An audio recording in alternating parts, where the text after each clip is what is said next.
আসসালামু আলাইকুম সবাইকে। আপনাদের সবাইকে শুভেচ্ছা জানাচ্ছি এনরুল সেন্টার ফর ডেভেলপমেন্টের পক্ষ থেকে। আমি হাবিবা ইয়াসমিন। সো বরাবরের মতোই আমরা আজকে আরেকটা টকশাট সুদক্ষ নিয়ে উপস্থিত হয়েছি আপনাদের সামনে। আজকে আমাদের এই টকশাট সুদক্ষটা একটু স্পেশাল বিকজ আজকে দিয়ে আমরা একটা সিরিজ অফ টক শুরু করতে যাচ্ছি যেটা কিনা নিউরো সায়েন্সের উপরে। সো আজকে প্রথম দিনে আমাদের সাথে আছেন নিউরো সায়েন্টিস্ট এবং professor doctor A K M. Rezaul Karim sir. So আমরা আজকের সেশনটা শুরু করছি। শুরু করার আগেই যদি যেহেতু আমাদের সাথে অনেকেই জয়েন করবেন। তা আমি একটু ওয়েবিনারের এটিকেটটা একটু বলে রাখি আমাদের সবার জন্য সুবিধা হবে যে আপনারা প্লিজ একটু আপনাদের নামটা যদি যারা জয়েন করছেন আপনাদের নামটা রিনেম করে ফেলেন তাহলে আমাদের জন্য কমিউনিকেট করতে খুব সুবিধা হবে।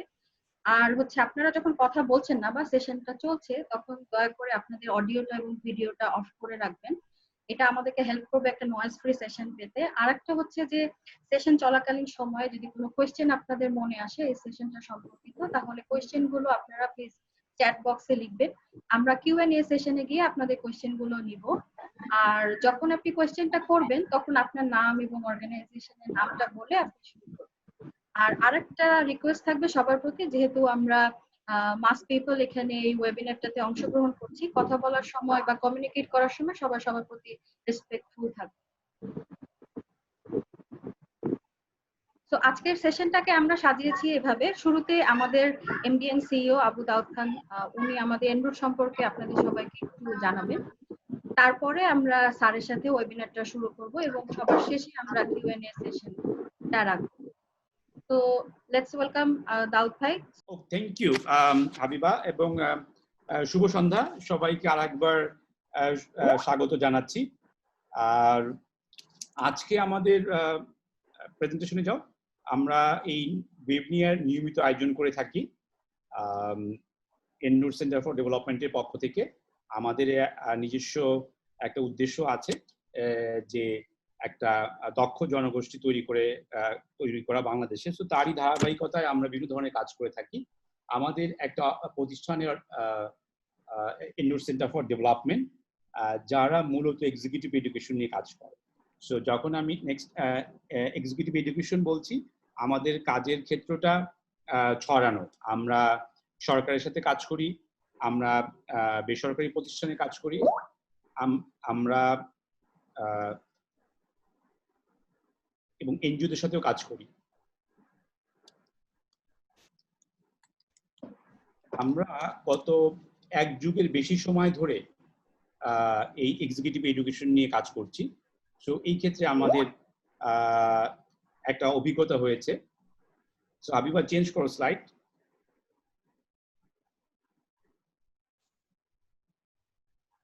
নেক্সট স্লাইডে যাও। সো আমরা আমাদের এক্সিকিউটিভ এডুকেশনের যখন বলি তখন আমরা বলি যে আমরা এই 4 ভাবে কাজ করি। আমরা কাস্টমাইজ ট্রেনিং দিই যেখানে আমরা ক্লায়েন্টের কাছ থেকে তাদের রিকোয়ারমেন্টটা শুনে তারপরে ট্রেনিং তৈরি করি।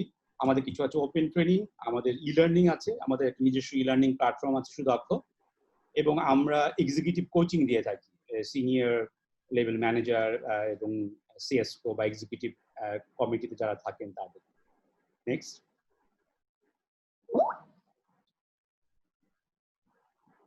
সো আমাদের যে ই লার্নিং প্ল্যাটফর্মটা কথা আমরা বললাম সেটা সুদক্ষ। এটা একটা ফুল কম্প্রিহেন্সিভ এলএমএস সলিউশন যেখান থেকে আমরা প্রি রেকর্ডেড ট্রেনিংও দিতে পারি বা ক্লাস করাতে পারি, যেটা আপনারা কোর্সেরা বা ইডিএক্স এ দেখে থাকবেন এক্স্যাক্টলি সেরকম।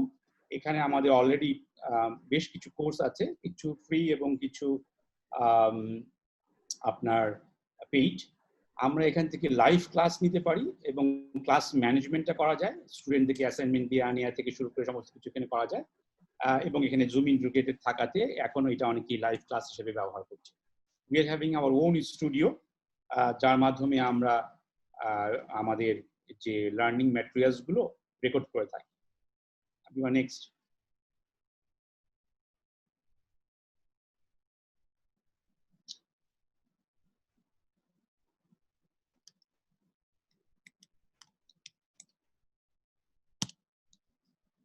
নেক্সট।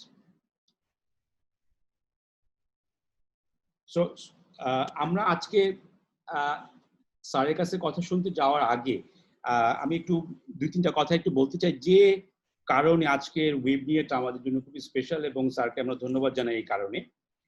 সেটা হচ্ছে যে আমরা চেষ্টা করছি যে আমরা যদি আমাদের দেশের কনটেক্সটে দেখি যে আমাদের দেশীয় সংগঠনগুলো অনেক বড় হচ্ছে এবং অনেক কমপ্লেক্স হচ্ছে। At the same Times globally টেকনোলজির কারণে আমাদের গ্লোবালাইজেশনের কারণে কমপ্লেক্সিটি অনেক বাড়ছে। তো সেই দিক থেকে আমাদের সংগঠনগুলোর ভিতরে এক ধরনের ব্যবস্থাপনা উন্নত করার একটা সুযোগ আছে, যেটা সরকারি হোক, বেসরকারি হোক বা এনজিওর ক্ষেত্রে হোক, 3 জায়গাতেই আমরা দেখি যে একটা বড় ধরনের অপরচুনিটি আছে যে আমাদের ব্যবস্থাপনার উন্নয়ন করার। বিকজ তো সেই ক্ষেত্রে স্পেশালাইজড নলেজের খুব দরকার, যেটা আমরা এই ধরনের ওয়েবিনার অথবা এই ধরনের গবেষক এবং শিক্ষকদের কাছ থেকে আমরা পেতে পারি, যেটা আমাদের কাছে মনে হয়েছে যে এই মুহূর্তে অর্গানাইজেশনগুলোর এই নলেজটা আনা দরকার। সো ডেপথ, অর্গানাইজেশনাল ম্যানেজমেন্টের ক্ষেত্রে ডেপথের ব্যাপারটা একটা কারণ আমাদের এই ধরনের ওয়েবিনার করা, এবং বিশেষ করে আজকের এই সাইকোলজিস্ট এবং নিউরো সায়েন্টিস্টদেরকে নিয়ে আসার পিছনে একটা কারণ। দ্বিতীয় কারণ হচ্ছে, যদি আমরা খেয়াল করে দেখি যে আমাদের দেশের যে সংগঠনগুলো বা আমাদের সেটা সরকারি হোক বা ফর প্রফিটই হোক, এখানে যে আমরা যেভাবে পড়াশোনা করি বা ট্রেনিং করি, এই জায়গাটাতে একটা জিনিস আমাদের মনে হয় যে উন্নত করা যায়, সেটা হচ্ছে যে লোকাল কনটেক্সট বা কনটেক্সচুয়ালাইজ করা। আমাদের পড়াশোনাগুলো দেশের বাইরের ওয়েস্টার্ন, ওখানকার বই পড়ি, ওখানকার এক্সাম্পল আমরা শিখি। সো দেশের কনটেক্সটে এই ব্যাপারটাকে কিভাবে কাজে লাগানো যায়, এটা নিয়ে কাজ করা একটা সুযোগ আছে, যেটা আমাদের একটা অবজেক্টিভ। আমরা যদি দেখি যে আমাদের এই বড় সংগঠন ব্যবস্থাপনা করার দক্ষতা খুব একটা পুরাতন না। এটা স্বাধীনতার পরপরই আমরা সরকার একটা বড় সংগঠন, সশস্ত্র বাহিনী আর একটা বড় সংগঠন, বাট ব্যবসা প্রতিষ্ঠান হিসেবে 5,000, 10,000, 1 লক্ষ মানুষ কাজ করা, এটা বেশি দিনকার আগেকার কথা। তো সেই জায়গাটাতে আমাদের লোকাল কনটেক্সটে এক ধরনের কাজ করার সুযোগ আছে। আমি যদি দেখি যে আব্দুল আবু সাইদ স্যারের একটা বই সংগঠন এবং বাঙালি, এটা ছাড়া আমি ওরকম কোনো খুব একটা ভালো বই টই পাইনি যেখানে বাংলাদেশকে মাথায় রেখে সংগঠনের বিভিন্ন দিক নিয়ে আলোচনা করার চেষ্টা করা হয়েছে। হয়তো বা কিছু পেপার আমি শিওর যে আছে, বাট খুব একটা পপুলার না ওইভাবে। তো এটাও আর একটা কারণ যে বিদেশি নলেজকে আমাদের দেশের কনটেক্সটে, আমাদের দেশের কালচারাল কনটেক্সটে কিভাবে আমরা ম্যানেজমেন্ট বা সংগঠন চালানোর জ্ঞানটাকে নিতে পারি। এই ক্ষেত্রে অনেক উদাহরণ দেওয়া যায়, আমি শিওর যে স্যার দিবেন। যে আমরা লিডারশিপ বললে বিদেশি লিডারদের উদাহরণ বুঝি, আমরা যদি পিপল এঙ্গেজমেন্টের কথা বলি, সেখানেও বাইরের ধরনগুলো চলে আসে বেশি, যেহেতু ওগুলোতে আমরা অভ্যস্ত। আমরা যদি পারফরমেন্স ম্যানেজমেন্ট বলি বা মোটিভেশন বলি, সেক্ষেত্রেও আমরা দেখি যে ওয়েস্টার্ন সোসাইটি বা ওখানকার যে রিসার্চ, ওখানকার যে বই, সেই টেক্সটগুলোর উদাহরণই বেশি চলে আসে এবং অনেকটা আমরা তাদের মতো হতে চাই। তো এখানে একটা ডিবেট হতে পারে বা এখানে এক ধরনের আলোচনা হতে পারে বা আলোচনা করার সুযোগ আছে যে আমাদের মতো কি কোনো ব্যবস্থাপনা আছে কিনা, এবং সেটা হলে কেমন হয়। তো এইটা আমাদের আর একটা এন্ড্রোট ইন্টারন্যাশনাল এন্ড্রোট সেন্টার ফর ডেভেলপমেন্টের এটা আর একটা আমাদের অলওয়েজ একটা চাহিদা, যে আমরা চেষ্টা করি যে লোকাল কনটেক্সটটাকে আনার। আর তৃতীয় যে ব্যাপারটা, সেটাও খুবই গুরুত্বপূর্ণ, যেটা হচ্ছে একাডেমি এবং ইন্ডাস্ট্রি কোলাবোরেশন। এটা দেশের বাইরেও সবসময় একটা চ্যালেঞ্জ। টিচাররা চান, গবেষকরা চান তাদের মতো করে পড়াশোনা করাতে এবং গবেষণা করতে, তারা খুব একটা সংগঠনের এদিকে আসেন না। আবার সংগঠনে অনেক সময় নিজেদের মতো করে কাজ করতে থাকে, ঠিক এক্স্যাক্টলি কোলাবোরেশনটা ওইভাবে হয় না। সো এটাকে একটু করতে হয়, দুই দিক থেকেই আগ্রহ নিয়ে করতে হয়। তো সেটাও আমাদের একটা উদ্দেশ্য, যে আমরা কি করি বাংলাদেশের কনটেক্সটে ডিফারেন্ট ইন্ডাস্ট্রি এবং আমাদের যে শিক্ষকরা আছেন, সম্মানিত শিক্ষকরা আছেন, গবেষকরা আছেন, তাদের গবেষণা এবং তাদের জ্ঞান যাতে আমাদের ইন্ডাস্ট্রি পায়। তো সেটা এই 3টা উদ্দেশ্যকে মাথায় রেখে কাজ করা। আমি আর সময় না নেই, আমরা হাবিবাকে রিকোয়েস্ট করি স্যারকে একটু পরিচয় করে দেওয়ার জন্য। যদিও স্যার স্বনামধন্য, বাট তারপর ফর্মালিটিস এর জন্য আমি হাবিবাকে রিকোয়েস্ট করবো স্যারকে পরিচয় করে দেওয়ার জন্য। শুরুতে আমরা যেমনটা, হ্যালো, শোনা যাচ্ছে? হ্যাঁ, শুনতে পাচ্ছি। জি। শুরুতে আমরা যেমনটা বললাম যে আমরা we are very honoured to have mister AKM Rezaul Karim sir. Sir একজন নিউরো সায়েন্টিস্ট এবং he is a professor of department of psychology, Dhaka ইউনিভার্সিটিতে। স্যার তার পিএইচডি করেছেন জাপানের কানাজাওয়া ইউনিভার্সিটি থেকে। এর পরবর্তীতে উনি ভিশন সায়েন্স নিয়েও কাজ করেছেন। এছাড়া তিনি রিসেন্টলি নিউরো অ্যাস্থেটিক্স নিয়েও কাজ করছেন, নিউরো রিহ্যাবিলিটেশন নিয়েও কাজ করছেন। স্যারের যদি একটু নাম্বারে বলি যে উনার এখন পর্যন্ত ৩৯টা রিসার্চ পেপার এবং ১৭টা কনফারেন্স পেপার পাবলিশ হয়েছে। এছাড়াও উনার ২১৩টা সাইটেশনস আছে বিভিন্ন ইন্টারন্যাশনাল জার্নালস। তো এটা থেকে বোঝা যাচ্ছে যে আর বেশি কিছু বলার প্রয়োজন হয় না স্যারের পাণ্ডিত্যটা বোঝানোর জন্য বা স্যার কোন স্কেলে বা কোন পরিসরে কাজ করেন সেটা বোঝানোর জন্য। তো আমরা চলেন আজকে টক সেট সুদক্ষতে স্যারের কাছ থেকে জেনে নিই আরো ডিটেইলে। আজকে আমাদের টপিক হচ্ছে যে নিউরো লিডারশিপ। তো স্যার আপনাকে রিকোয়েস্ট করছি আপনার সেশনটা শুরু করার জন্য। ওকে, থ্যাংক ইউ এনরুটের কর্তৃপক্ষ এবং এনরুটে যারা কাজ করছেন তারা আমাকে এই সুযোগটা করে দেওয়ার জন্য। I am really honored to bring the neuroscientific knowledge to public and stakeholders. তো আমি আমার আলোচনা যাবার পূর্বে একটু আমার সম্পর্কে ম্যাডাম বর্ণনা করেছেন, যদি আমি নিজের গর্বের জন্য না, একটু সংশোধনী আছে আর কি। সেটা হলো যে নিউরো সায়েন্সে যে আমি পোস্ট ডক্টরাল ট্রেনিং নিয়েছি সেটা ইউএসএ ইউনিভার্সিটি অফ ক্যালিফোর্নিয়া, জিনিসটা মেনশন করা দরকার ছিল আমার মনে হয়, সেইটা মিসিং হয়ে গেছে। আমাকে দেখা নিলে আমি হয়তো কারেকশন করে দিতে পারতাম। সেই সাথে আমার যে সাইটেশন নাম্বার এটাও আপডেটেড না, এটা অনেক আগে আমি ওয়েবসাইটে দিয়েছিলাম, এরপরে এখন প্রায় ৩৫০০ মতো হয়ে গেছে আর কি। এই ছিল হলো আমার কারেকশন আর কি।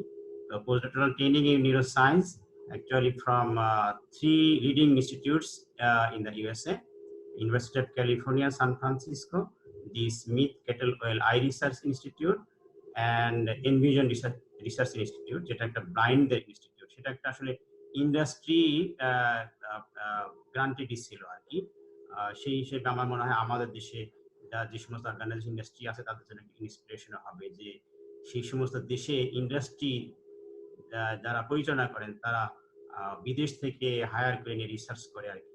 আমাদের দেশে ইন্ডাস্ট্রি অর্গানাইজেশন আছে তারা আদৌ রিসার্চ করতে পারে কিনা বা তারা ইন্সপায়ার্ড হতে পারে বলে আমি মনে করি। যাই হোক, আমি আমার প্রেজেন্টেশনে যাব। আমি একটু স্লাইডটা শেয়ার করি, তারপরে আমি আমার বক্তব্য শুরু করছি।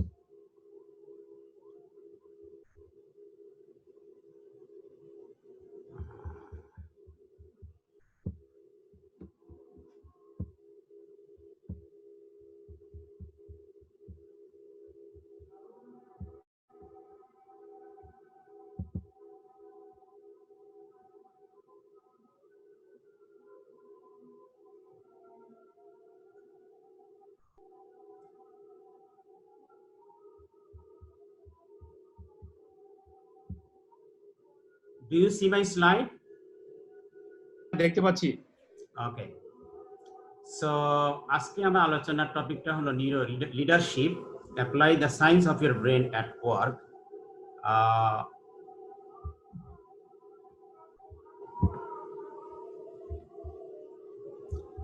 What is neuro leadership? সুদক্ষ is requesting remote control of your screen. Sir একটু ফুল স্ক্রিন করে নিলে ভালো হয় আর কি। F5 না?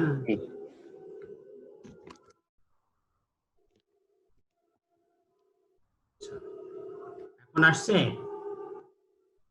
না স্যার আসে নাই স্যার। আমি তো F5 দিলাম, তখন এটা স্লাইড শো হয়ে গেল। আচ্ছা, অ্যাপ্রুভ দিলে কি হবে? F1 2 3 4 5, হ্যাঁ, F পুরো হয়েছে? হয়নি? হ্যালো, পাওয়ার পয়েন্ট শো দিতে পারেন স্যার, অথবা স্যার ফাংশন F5 দিয়ে দেখেন স্যার। অনেক সময় আমি কিন্তু পাওয়ার পয়েন্ট শো দিয়েছি, তারপরে ফুল হয়নি। আমাদের এখানে স্যার ছোট দেখাচ্ছে। ছোট দেখাচ্ছে না? আচ্ছা দাঁড়ান আমি আবার একটু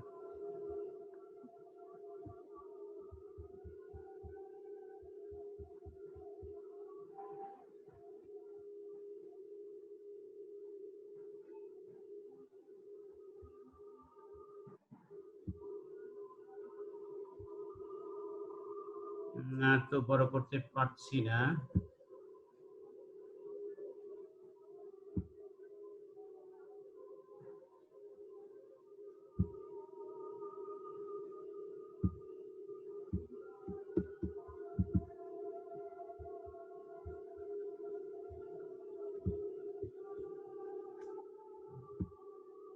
এখন দেখা যায়, দেখেন তো বড়। হ্যালো, না স্যার, ছোটই দেখা যাচ্ছে। তাহলে হবে না মনে হয়। স্যার বোঝা যায় না, লেখা বোঝা যায় না। আচ্ছা স্যার, আপনি এই যে নিচে জুমে ক্লিক করেন। জুম করব? জি স্যার, ওকে স্যার, এভাবে তো। আচ্ছা এখন এখন হবে? স্যার আমরা এখন যেভাবে দেখতে পাচ্ছি স্যার সবাই দেখতে পারবে, এখন বড় দেখা যাচ্ছে। এখন চলে না? আমরা স্যার কন্টিনিউ করছি। ওকে।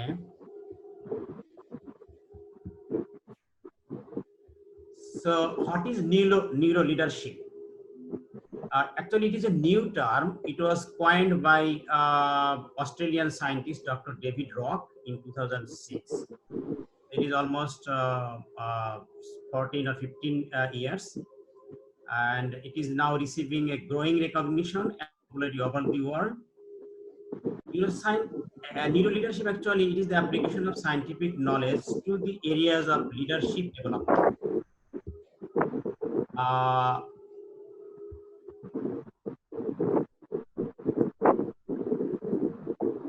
Objective of neuro leadership. Objective, there are twofold objectives of neuro leadership.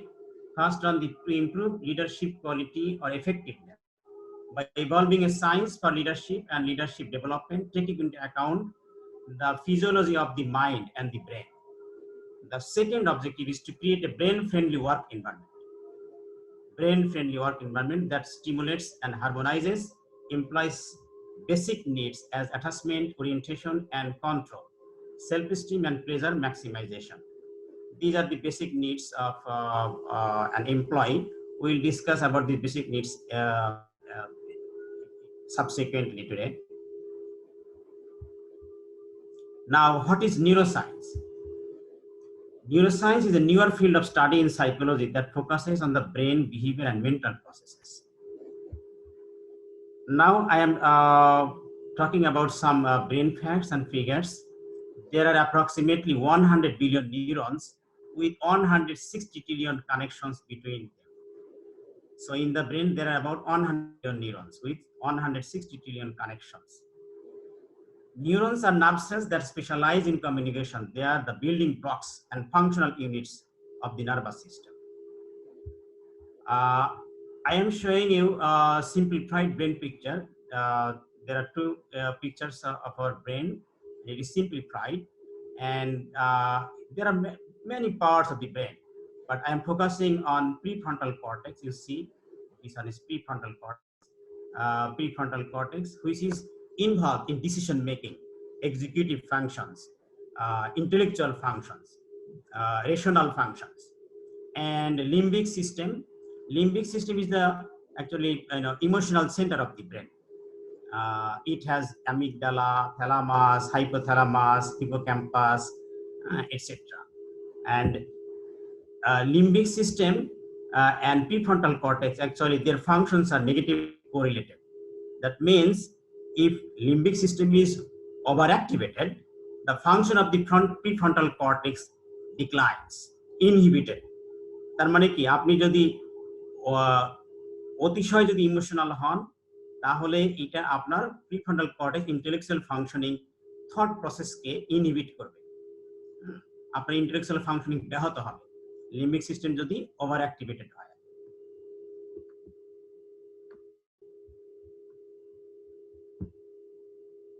The impact of fear.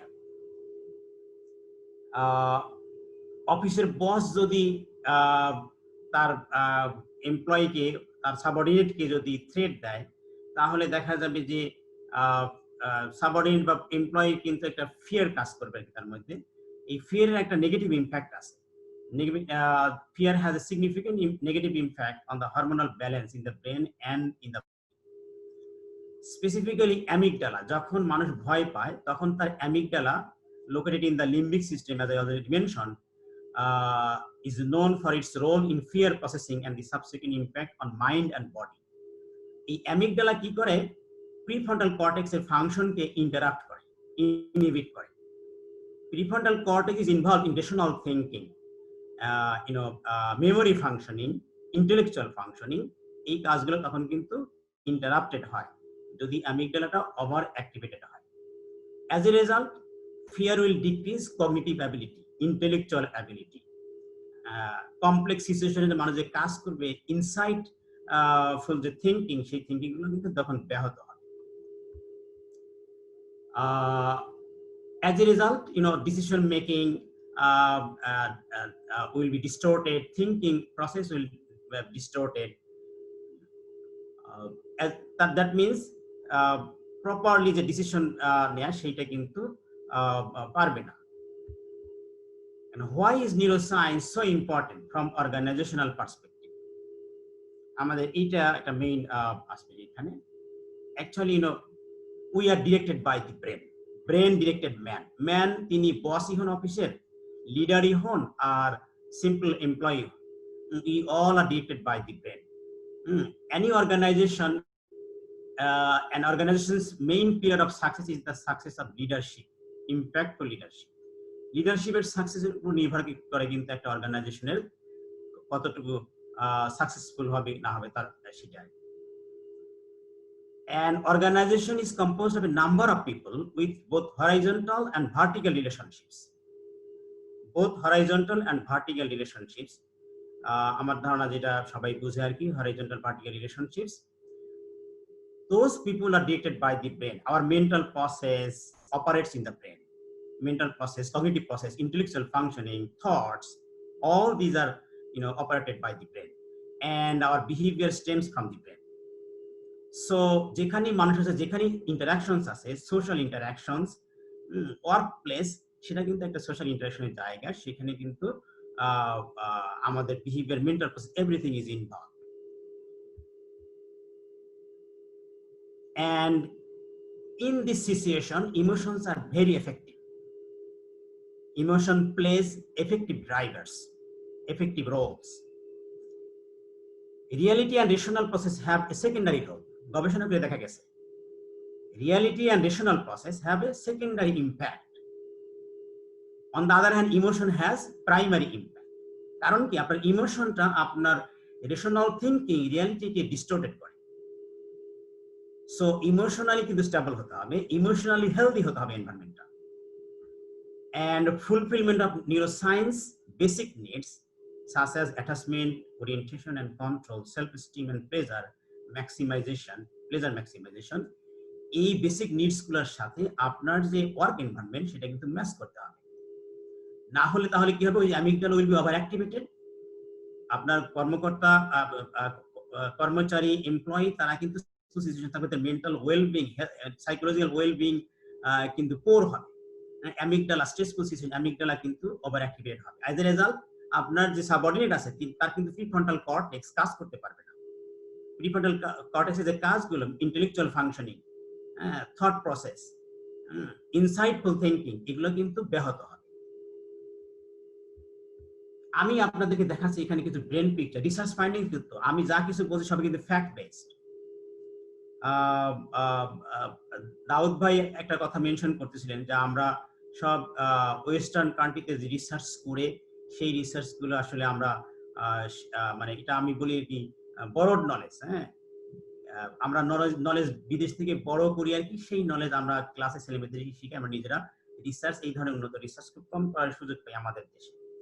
তবে নিউরোসায়েন্সের যে রিসার্চ, এই রিসার্চের একটা সুবিধা হলো এইটা কিন্তু আপনার ব্রেন ফাংশন, যেহেতু এটা কিন্তু আমেরিকাতে করেন যে রেজাল্ট আসবে, বাংলাদেশে করলেও একই রেজাল্ট আসবে। So we can apply the knowledge created by the neuroscientists even in foreign countries. তো আমি এখানে আপনাদের দেখাচ্ছি, দেখেন neural underpinnings of human decision and interaction. যখন মানুষ ডিসিশন গ্রহণ করে ওয়ার্ক প্লেসে, যখন অন্য ব্যক্তিদের সাথে ইন্টারাকশনে যায়, তখন ব্রেনের কোন এরিয়াগুলো অ্যাক্টিভেট হয়। You see in this figure anterior cingulate cortex, SCC বলি আমরা, MPFC, that is medial prefrontal cortex, and OFC orbitofrontal cortex, and ventral striatum. এইখানে আছে অ্যামিগডালা, যেটা আমি আপনাদেরকে বলেছি। অ্যামিগডালা কিন্তু খুবই সাংঘাতিক। Every time you interact with your employee, with your subordinate, it will interfere. কিভাবে ইন্টারাকশনটা হচ্ছে always. If it is healthy, if it is pleasurable, no problem. যখন এটা ফিয়ারফুল কিছু হবে, থ্রেটেনিং হবে, তখন কিন্তু অ্যামিগডালা ওভার অ্যাক্টিভেটেড হবে। অ্যাজ এ রেজাল্ট আপনার যে এমপ্লয়ি বা সাবঅর্ডিনেট, তার কিন্তু কর্মদক্ষতা কিন্তু কমে আসবে, অ্যাজ এ রেজাল্ট প্রোডাক্টিভিটিও কমে আসবে। এবং this is insula. Insula actually মানে সোশ্যাল ইন্টারাকশনে ভেরি গুড রোল প্লে করে, and fusiform gyri, all this areas are involve in decision making and interaction. এবং দেখেন আমি কিন্তু রেফারেন্সও দিয়েছি, প্রত্যেকটা এর কিন্তু ফ্যাক্ট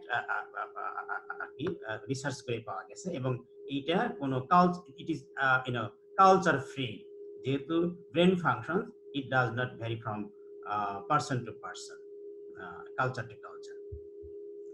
এখন দেখেন আমি আপনাদের শো করছি very interesting things, dimensions of neuronal functioning. দেখেন চারটা কোয়াড্রেন্টস আছে এখানে। চারটা কোয়াড্রেন্টে আমি নিউরাল ফাংশনিং কে দেখিয়েছি। কন্ট্রোল কগনিটিভ, এটা একটা quadrant. Control affective, automatic cognitive, automatic affective. This four quadrants মানুষ কিন্তু আমরা যারা নরমালি গুরুত্ব দিই শুধু cognitive, that is knowledge, intellectual অ্যাক্টিভিটির উপর, ফাংশনের উপর গুরুত্ব দিই।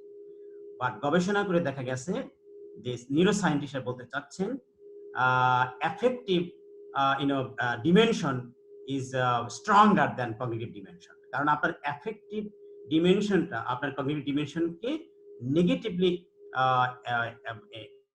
এফেক্ট করে আর কি, ডিপেন্ডিং অন এফেক্টটা কেমন। যদি হেলদি এফেক্ট হয়, হেলদি ইমোশন হয়, নো প্রবলেম। দেখেন এখানে লেখা আছে, দেখেন কি বলেছি এখানে, বলেছে driving force of human interactions and thought.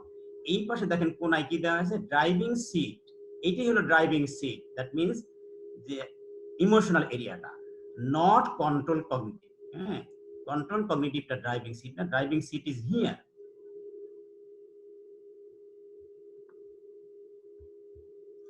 এইখানে দেখেন emotion is stronger than intellect. তার মানে কিন্তু এই নয় যে আমাদের ইন্টেলিজেন্টের প্রয়োজনীয়তা, অবশ্যই we need intelligent leaders, but কি করতে হবে, ইন্টেলিজেন্ট লিডার্সকে তার ইমোশনটাকে হেলদি ইমোশন রেখে তাকে কাজ করতে হবে। ইমোশন যেন তাকে তার ইন্টেলেকচুয়াল ক্যাপাসিটিকে ডিস্টর্টেড না করতে পারে। তার যে থট প্রসেস, তার যে থিঙ্কিং প্রসেস, তার যে কমপ্লেক্স সিচুয়েশনে ডিসিশন নেওয়ার যে ক্ষমতা, সেইটা কোনোভাবেই যেন তার ইমোশন দ্বারা নেগেটিভলি এফেক্টেড না হয়। সেই জন্য বলা হচ্ছে ইমোশনটার এখানে কিন্তু খুবই গুরুত্ব আর কি। ইমোশনাল ইন্টেলিজেন্স নামে একটা নতুন টার্ম আছে, আপনারা নিশ্চয়ই জানেন আর কি। Emotional intelligence is the ability to understand your own emotion, other people's emotion, and to apply your knowledge to manage those emotions. So emotion is stronger than intellect. এটা কিন্তু আমাদের মনে রাখতে হবে, but both are important. Intelligent অবশ্যই দরকার, কিন্তু emotion যেন সেই ইন্টেলেকচুয়াল ফাংশনিং কে যেন ড্যামেজ করতে না পারে। এখন আমি আলোচনা করতে যাচ্ছি the domains of neuro leadership. কোন কোন ডোমেইনে আমরা নিউরো লিডারশিপটাকে কাজে লাগাতে পারি। First on you see make decisions and solve problems, regulate emotions, collaborate with others and facilitate change. আমি আবার সেই আমার আগের আলোচনা একটু রেস্ট আনতে হবে এখানে। Decision making and problem solving, যেটা আমি অলরেডি বলেছিলাম, our prefrontal cortex, this is involved in decision making, problem solving. আপনি complex situation decision make করবেন, prefrontal cortex is involved. So prefrontal cortex যখন normally function করতে পারে, that is more important. সেই জন্য আপনার জন্য amygdala জন্য over activated না হয়। And not only for you, it also applies for your employee and subordinates. So emotion regulation is যেটা আমি নিচে অলরেডি বলেছি আর কি, amygdala. Amygdala staying, স্টেইং কুল আন্ডার প্রেসারে কুল থাকতে হবে আর কি, otherwise amygdala will be over activated. Amygdala যদি ওভার অ্যাক্টিভেট হয়ে যায় সর্বনাশ, হ্যাঁ, আপনি কিন্তু ডিসিশন মেকিং এ খুবই সঠিকভাবে ডিসিশন নিতে পারবেন না, effective decision will be interrupted. তো এরপরে collaborating with others, yes, collaborating within the institute, within the organization, or in outside the institute, সেটাও হতে পারে। কোলাবোরেটিং যখনই আপনি কোলাবোরেট, সোশ্যাল ইন্টারাকশন হচ্ছে এখানে, কোলাবোরেশন কি সোশ্যাল ইন্টারাকশন হচ্ছে, কিন্তু when you are in a social interaction তখন আপনার ইনসুলার কর্টেক্স নামক এরিয়া আছে, আমি দেখিয়েছি এর আগের পিকচারে, SCC, that is anterior cingulate cortex, olfactory cortex from gyri ventral sterum দেখিয়েছি, এগুলো তখন অ্যাক্টিভেটেড হয়। এগুলোর ফাংশনিং সঠিকভাবে হতে হবে, যেন কোলাবোরেশনটা যেন রেসপেক্টফুল হয়। ম্যাডাম শুরুতে বলতেছিল যে আমরা এখানে কোশ্চেন করি বা কমেন্ট করি, বা যেগুলো আমাদের জন্য সবার প্রতি আমাদের রেসপেক্ট থাকে। এটা কিন্তু আপনার প্রত্যেকটা অর্গানাইজেশনে কিন্তু ইম্পর্টেন্ট। হ্যাঁ, দাউদ ভাই হলো ওনার প্রতিষ্ঠানের প্রধান, হ্যাঁ, কিন্তু ওনার সাবঅর্ডিনেট যারা আছে তাদের সাথে ওনার ইন্টারাকশনটা এমন হতে হবে যেন এটা হেলদি রেসপেক্ট ইন্টারাকশনস হয়। তাহলে কিন্তু ওনার অর্গানাইজেশন, উনি ওনার কর্মচারীদের কাছ থেকে ভালো সার্ভিস আশা করতে পারেন আর কি। না হলে ওই যে ফিয়ার সৃষ্টি হবে, স্ট্রেসফুল এনভায়রনমেন্ট সৃষ্টি হবে, amygdala will be over activated, productivity কিন্তু আলটিমেটলি হ্রাস পাবে, ডিক্লাইন করবে। অ্যান্ড ফ্যাসিলিটেটিং চেঞ্জ, এই যে facilitating change, this concept actually based on neuroplasticity আমরা একটু পরে ডিটেইলস আলোচনা করব, এখানে একটু বলে রাখি শুধু, neuroplasticity is the capacity of the brain to adjust, to adapt to the environmental change. হ্যাঁ, নিউরোপ্লাস্টিসিটির কারণে কিন্তু আমরা শিখতে পারি, লার্ন করতে পারি, ট্রেনিং এর ফলে ইমপ্রুভমেন্ট হয়। সো এই নিউরোপ্লাস্টিসিটি যদি না থাকতো তাহলে আমরা চেঞ্জের সাথে আমরা নিজেদেরকে অ্যাডাপ্ট করে নিতে পারতাম না আর কি। সো এই চেঞ্জকে ফ্যাসিলিটেট করতে হবে, ইনোভেটিভ আইডিয়াকে গ্রহণ করার মতো মন মানসিকতা থাকতে হবে। সেই জন্য দেখেন আমার নেক্সট স্লাইডে আছে the mindset that facilitate change. কি ধরনের মাইন্ডসেট হলে আমরা চেঞ্জটাকে ফ্যাসিলিটেট করতে পারবো? দুই ধরনের মাইন্ডসেটের কথা বলা হয়েছে, একটা হলো গ্রোথ মাইন্ডসেট, আর একটা হলো ফিক্সড মাইন্ডসেট। হ্যাঁ, ফিক্সড মাইন্ডসেট সর্বনাশ, এটা কিন্তু খুবই ড্যামেজিং। হ্যাঁ, যে আমি অফিসের বস, হ্যাঁ, আমি যা বলবো উঠবে বসবে, হ্যাঁ, তোমাদের কোনো আইডিয়া শুনবো না। হ্যাঁ, ফিক্সড মাইন্ডসেট যে সমস্ত ব্যক্তিরা আছে, বা বস হোক যেই হোক, সে কিন্তু চ্যালেঞ্জ গ্রহণ করতে পছন্দ করে না। হ্যাঁ, চ্যালেঞ্জিং সিচুয়েশন কিন্তু ডিসলাইক করে সে, এবং সে মনে করে আই এম স্মার্ট, হ্যাঁ, এবং আমি যা বলেছি this is the final decision, এর বিপরীতে কোনো আইডিয়া হতে পারে না। হ্যাঁ, এবং কেউ যদি তাকে যদি কোশ্চেন করে সেটাকে থ্রেট হিসেবে নিতে পারে আর কি। এই ধরনের মন মানসিকতা, এবং তারা এই ধরনের কিন্তু লিডারশিপ কখনোই কিন্তু চেঞ্জকে ফ্যাসিলিটেট করতে পারে না। জাস্ট গ্রোথ মাইন্ডসেট যে সমস্ত ব্যক্তিদের আছে তারা কিন্তু ঠিক অপোজিট আর কি, চ্যালেঞ্জকে গ্রহণ করে, কোশ্চেন অ্যাপ্রিশিয়েট করে আর কি। You can ask me any questions, আমি যদি এখন আনসার করতে পারি করবো, না হলে আমি শিখে পরে তোমাকে আনসার করবো আর কি। এই জিনিসগুলো কিন্তু খুবই জরুরি। এবং এই যাদের গ্রোথ মাইন্ডসেট আছে তারা মিস্টেকস থেকে লার্ন করে, কিন্তু যাদের ফিক্সড মাইন্ডসেট তারা কিন্তু লার্ন করে না। এবং গবেষণা ফাইন্ডিংস আমি আপনাদের দেখাচ্ছি এর পরের স্লাইডে, দেখেন very interesting. Growth mindset learns from mistakes, এবং এটা কিন্তু গবেষণা findings, ERP event related potential study. হ্যাঁ, এইখানে দেখানো গেছে, দেখেন fixed mindset and this one is growth mindset. এবং এই যে লাল দেখানো হচ্ছে যে এটা দ্বারা ইন্ডিকেট করা হয়েছে যে গ্রোথ মাইন্ডসেট দ্বারা এখানে কিন্তু ব্রেন অ্যাক্টিভিটিটা বেশি, তার মানে তারা এটাকে মানে অ্যাকসেপ্ট করছে আর কি, নিউরোপ্লাস্টিসিটি, হ্যাঁ, অ্যাডাপ্টেড আর কি two new things, innovative idea, change, নতুন কোনো আইডিয়া।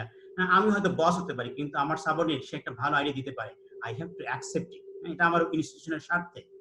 এই জিনিসগুলো আর এরপরে দেখেন যাদের ফিক্সড মাইন্ডসেট, আরেকটা গবেষণা ফাইন্ডিং আছে এখানে, আমি কিন্তু রেফারেন্স সহ দিয়েছি। Fixed mindset learns less from mistakes. হ্যাঁ, এখানে দেখেন আমি কি শো করেছি, negative feedback greater than positive feedback. তার মানে কি, যে সমস্ত বস বা যে সমস্ত ব্যক্তির মাইন্ডসেটটা ফিক্সড, তাদের নেগেটিভ ফিডব্যাক দিলে তারা দেখেন এক্সাইটেড হয়ে যায়, তাদের ইমোশনাল, এই দেখে যে লাল দেখানো হয়েছে এখানে, মোর অ্যাক্টিভেটেড। তার মানে কি, অ্যামিগডালা যদি মোর অ্যাক্টিভেটেড হয় তাহলে কিন্তু তার ইন্টেলেকচুয়াল ফাংশনিং ক্ষমতা কমে যাবে আর কি।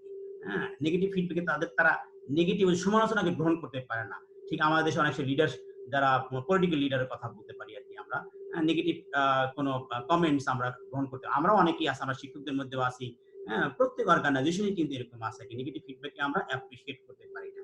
Negative feedback we learn from the negative feedback. আমি একটা কথা এখানে বলে রাখি, when I was a PhD student at Kanazawa University in Japan, my first international research article was rejected 5 times by 5 international journals. 5 বার আমার রিজেক্টেড হয়েছিল। তো কারো কি মন ভালো থাকে এর মধ্যে? তখন আমার সুপারভাইজার আমাকে একটা ইমেল করলেন, disappointed, try your best, try again. The editors who rejected your paper were rejected several times, maybe even more than you at the beginning of their career. এবং উনি আরেকটা কথা লিখলেন আমাকে এনকারেজ করে, I was rejected more than you. এবং দেখেন আমি 5 বার রিজেক্টেড হওয়ার নেগেটিভ ফিডব্যাক, 5 বার রিজেক্টেড হওয়ার পর আমি সেখান থেকে লার্ন করেছি how to right in a convincing manner, how to write a good paper. এবং এখন আমি গর্ব করার জন্য বলছি না, যেহেতু প্রসঙ্গ কমে আসছে, আমার আর্টিকেল নেচারে আছে, নিউরো সায়েন্স বায়োলজি রিভিউ, এটা পৃথিবীর সবচেয়ে ভালো জার্নালগুলোর মধ্যে জানা আছে। তো নেগেটিভ ফিডব্যাককে আমাদের অ্যাকসেপ্ট করতে হবে, সেখান থেকে লার্ন করতে হবে। আর আমাদের দেশে হলে কি হতো, এটা নেগেটিভ ফিডব্যাক কে দিয়েছে, আমার থেকে কত বড় পণ্ডিত আছে, এই ধরনের কথাবার্তা কিন্তু আমরা অহরহ শুনতে পারি আর কি। হ্যাঁ, এটা কিন্তু মোটেই সমীচীন নয়, তাহলে আমরা আগাতে পারবো না, যে গ্রোথকে চেঞ্জকে ফ্যাসিলিটেট করতে পারবো না আর কি, গ্রোথকে কিন্তু আমরা ফ্যাসিলিটেট করতে পারবো না। Okay, then models of human needs, leadership and management. এখন নিউরো সায়েন্টিস্টরা কিছু মডেল দিয়েছেন হিউম্যান নিড সম্পর্কে এবং লিডারশিপ ম্যানেজমেন্ট নিয়ে, আমি সেগুলো নিয়ে আলোচনা করব এবং তার সাথে ব্রেনের যে সম্পর্ক লিঙ্ক সেটাও আমি দেওয়ার চেষ্টা করবো আর কি। Human needs at the heart of neuroscience. As I mentioned before, actually the human brain is an emotionally driven organ. Emotion দ্বারা খুবই প্রচন্ড রকম ভাবে প্রভাবিত হয়। বুঝতে পারছেন যে intellectual functioning, thought process interrupted হয় ইমোশনের কারণে। তো ইমোশনটা কিন্তু মানে স্ট্রংগেস্ট ড্রাইভিং ফোর্স। সো এখন এই জন্য কি করতে আমাদেরকে, যে আমাদের যে অর্গানাইজেশনে যে এমপ্লয়ি আছে, যে যারা কর্মকর্তা কর্মচারী আছেন, যারা কাজ করছেন, তাদের যে বেসিক নিডস, এখানে বেসিক নিডস বলতে আমরা নরমালি যেটা সেই বেসিক নিডস নয়, কিন্তু আমি অলরেডি মেনশন করেছি বেসিক নিডস, আমাদের বেসিক নিডস গুলো এরপরই আসবে। এখানে একজন কর্মকর্তা কর্মচারী কিছু বেসিক নিডস থাকে ওই প্রতিষ্ঠানে কাজ করার জন্য আর কি, অন্ন বস্ত্র বাসস্থান এগুলো কিন্তু নয়, আমি অলরেডি মেনশন করেছি আগে। So understanding the basic needs of an employee is essential for effective leadership and management practices. যিনি লিডারশিপ পজিশনে আছেন, যিনি ম্যানেজারিয়াল পজিশনে আছেন, তাকে কিন্তু বুঝতে হবে সেই অর্গানাইজেশনের এমপ্লয়ির বেসিক নিডস কি কি। তো নিউরো সায়েন্টিস্টরা কিছু বেসিক নিডস এর কথা উল্লেখ করেছেন এখানে, graves model of basic needs, আমি মূলত তারটা মেনশন করব। Graves model of basic needs, তিনি 4 ধরনের নিডের কথা বলেছেন। অ্যাটাচমেন্ট, এই অ্যাটাচমেন্ট বলতে আপনার ইনস্টিটিউশনের সাথে অ্যাটাচমেন্ট, সেজন্য আইসোলেটেড ফিল না করে আপনার সাথে অ্যাটাচমেন্ট, যে সে ইনস্টিটিউশনের একটা পার্ট, আপনি কিভাবে তাকে ট্রিট করছেন, তাকে গুরুত্ব দিচ্ছেন কিনা, কতটুকু ভ্যালু দিচ্ছেন, ইম্পর্টেন্স দিচ্ছেন কতটুকু, এই জিনিস ট্রাস্ট অর দি রিলেশনশিপ, এটা কিন্তু খুবই important. And the second need, এটা কিন্তু এমপ্লয়িরা চায়, orientation and control, ability to design and develop own environment, lack of clarity and ambiguity. এখানে আপনাদের কি জন্য আমাকে কি করেছে এখানে, please move this window away from, এটা কি,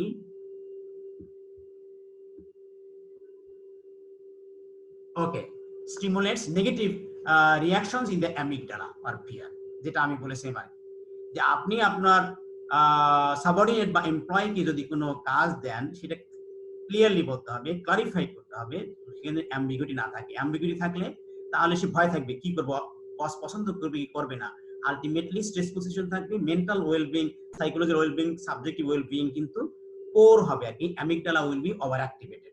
এগেইন অ্যামিগডালা ওভার অ্যাক্টিভেটেড হলে কি হবে, ওই কর্মকর্তা বা কর্মচারী কিন্তু ইন্টেলেকচুয়াল ফাংশনিং নরমালি হবে না আর কি। হ্যাঁ, দেন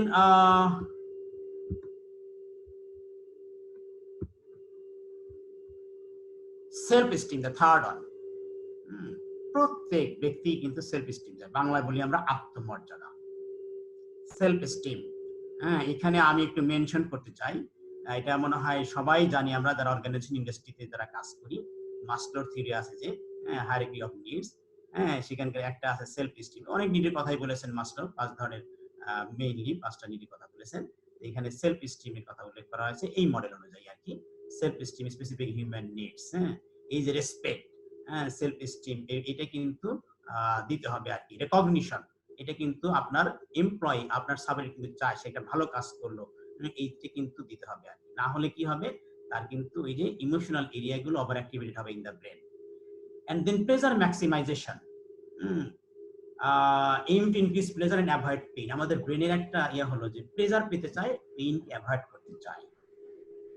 কিন্তু যদি পেইনকে অ্যাভয়েড করতে না পারে তখনই কিন্তু problem. Subjective area of the brain with experiences. এখানে আপনাদের ওখান থেকে কোনো একটা ছোট একটা বক্স আমার এখানে আসছে, আমার লেখাটাকে একটু করে ফেলেছি। প্লিজ মুভ দিস উইন্ডো, কি আছে এটা একটু রিমুভ করা যায় ম্যাডাম? ওকে, হ্যাঁ চলে গেছে। Over time, giving rise to the whole network of mainly unconscious triggers linked to positive and negative experiences. Yes, it depends on positive and negative experiences. Positive experience hole pleasure gain korbe, negative experience hole kintu pain experience korbe. If it is painful, amygdala jeta bolchi je every time you interact with other people, amygdala is very alert. Amygdala kintu সচেতন হয়ে যায়, activated হয়ে যায়। Then what happens? What happens if these needs are not met, not satisfied? যদি এগুলো যদি satisfied না হয়, ওই যে যদি satisfied না হয়, individuals, I mean যদি এমপ্লয়ি হয়, সাবঅর্ডিনেট হয়, he or she will not be able to achieve his or her goals, বা তার যে টার্গেট, সেই টার্গেট কিন্তু সে পৌঁছাতে পারবে না, টার্গেট ফুলফিল করতে পারবে না। এবং তাদের যে 4টা নিডের কথা বলা হয়েছে গ্রেভের মতে, সেই নিডগুলো যদি পূরণ না হয় তাহলে কিন্তু আপনার কর্মকর্তা বা কর্মচারী মেন্টাল হেলথ এবং ওয়েলবিং কিন্তু ইম্পেয়ার্ড হবে, এটা কিন্তু পোর হয়ে যাবে আর কি। দ্যাটস ওয়াই আপনার কর্মকর্তা কর্মচারীর যে নিড, সেই নিডের সাথে আপনার যে ইমোশনাল এনভায়রনমেন্ট, এখানে আমরা ওয়ার্ক এনভায়রনমেন্ট বলতে আমি বোঝাচ্ছি ইমোশনাল এনভায়রনমেন্ট, এইগুলো কিন্তু ম্যাচ করতে হবে।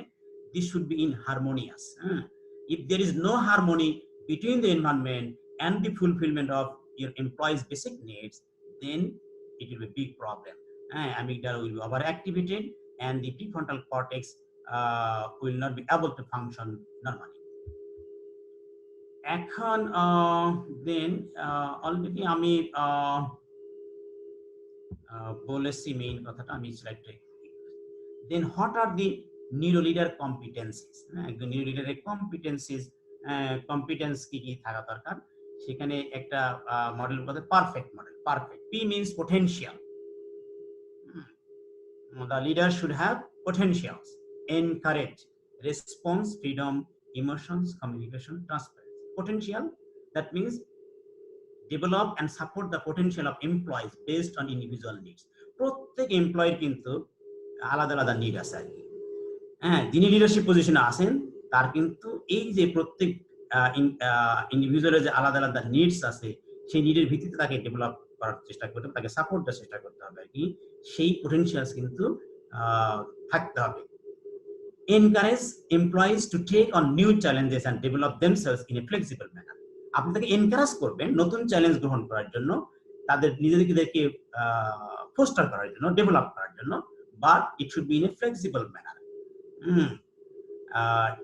Then response, give regular and consistent feedback. You should give feedback consistently on regular basis. Freedom should be given and give clear guidelines with enough autonomy or freedom to complete tasks. Guideline clear থাকতে হবে এবং autonomy দিতে হবে, freedom দিতে হবে। এইগুলো কিন্তু these are competencies. Emotions, you should be aware of your own emotion and employees' emotions. আমি যেটা বলেছিলাম, emotional intelligence, the ability to understand your own emotions, other people's emotions, and apply your knowledge to manage those emotions. Communication, you should have regular communication with clear and respectful manner. এই রেসপেক্টটা কিন্তু আমাদের জন্য খুবই গুরুত্বপূর্ণ আর কি। in every sector, in every organization, industry, যে ধরনের প্রতিষ্ঠানই বলেন আর কি। And then transparency, be transparent in behavior and communication. এটা কিন্তু ট্রান্সপারেন্ট থাকতে হবে এবং বিহেভিয়ার এন্ড কমিউনিকেশন। এটা কিন্তু ডিসক্রিমিনেশন যদি যেন না থাকে, হ্যাঁ, বিভিন্ন কর্মকর্তা কর্মচারীদের মধ্যে, এই জিনিসটা খেয়াল রাখতে হবে। অবশ্যই একটা অর্গানাইজেশন তার রুলস এন্ড রেগুলেশনস এর আলোকেই পরিচালিত হবে, কিন্তু একই পজিশনে হয়তো দুইজন কর্মকর্তা কর্মচারী আছে, কিন্তু তাদের মধ্যে যে ডিসক্রিমিনেশন করেন, এটা কিন্তু serious, it will have serious negative impact on the person who will suffer from discrimination. এখন দেখেন, ওই যে আমি বললাম যে 4 ধরনের গ্রেভের যে মডেল, 4টা বেসিক নিডস আছে হিউম্যানের, যারা অর্গানাইজেশন বা ইন্ডাস্ট্রিতে কাজ করে: attachment, orientation and control, self esteem and pleasure. এর সাথে লিডারের যে কম্পিটেন্সিস, পারফেক্ট, PERFECT, প্রত্যেকটাই আমি কিন্তু ইলাবোরেশন আমি দিয়ে দিয়েছি আর কি আগে। এগুলো কিন্তু এর সাথে খুব ওতপ্রোতভাবে জড়িত, বেসিক নিডস এর সাথে খুব ওতপ্রোতভাবে জড়িত। অর্থাৎ যে সমস্ত লিডারের এই মানে পারফেক্ট এইটাকে ফলো করে তারা করতে পারে আর কি, লিডারশিপ রোল প্লে করতে পারে, তারা কিন্তু attachment, orientation, control, self esteem, pleasure এগুলো কিন্তু স্যাটিসফাই করতে পারে এমপ্লয়ীদের। অ্যাজ এ রেজাল্ট এটা কিন্তু ম্যাচিং হয়। এগুলো কিন্তু নিউরোসায়েন্টিস্টরা বলেছে। নাও অর্গানাইজেশনাল ম্যানেজমেন্ট, একটু এখানে আমার মনে হয় বলা দরকার, যদি আমার থেকে এখানে বিভিন্ন অর্গানাইজেশনের এক্সপার্টসরা হয়তো আছেন, দাউদ ভাই তো আসেনি। লিডারশিপ ম্যানেজমেন্টের মধ্যে একটু পার্থক্য আছে, যদিও এখানে কিন্তু আমার ভিডিও আমি দেখতে পাচ্ছি না, আপনাকে দেখতে পাচ্ছেন নাকি? হ্যালো, জি স্যার, আমরা দেখতে পাচ্ছি। Okay okay okay. So organisational management, হ্যাঁ, অনেক সময় interchangeably leadership and management interchangeably কখনো কখনো ইউজ করা হয়, বা researchers have differentiated between the two, এদের মধ্যে আসলে পার্থক্য আছে।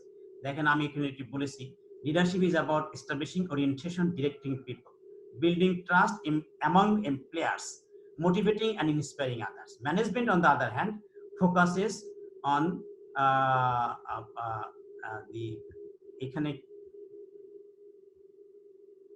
maintaining systems and processes. এখানে বক্স, আপনাদের ওখান থেকে একটা বক্স বারবার উঠতেছে আর কি, যেটা আমাকে একটু ইন্টারাপ্ট করছে।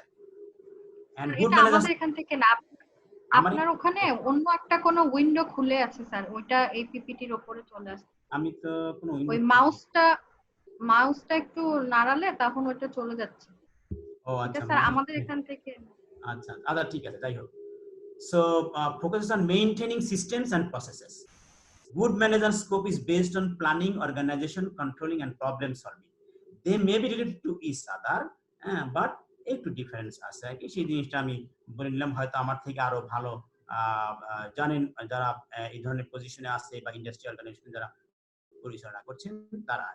তো সেই জন্য আমি একটু অর্গানাইজেশন ম্যানেজমেন্টে এর রোলটা একটু আমি বলতে চাচ্ছি, সেই জন্য একটু আলাদা করে এখানে লেখা। So as I mentioned, the basic needs, চারটা নিডের কথা কিন্তু অলরেডি বলেছি আর কি। These basic needs lie at the heart of personal interactions.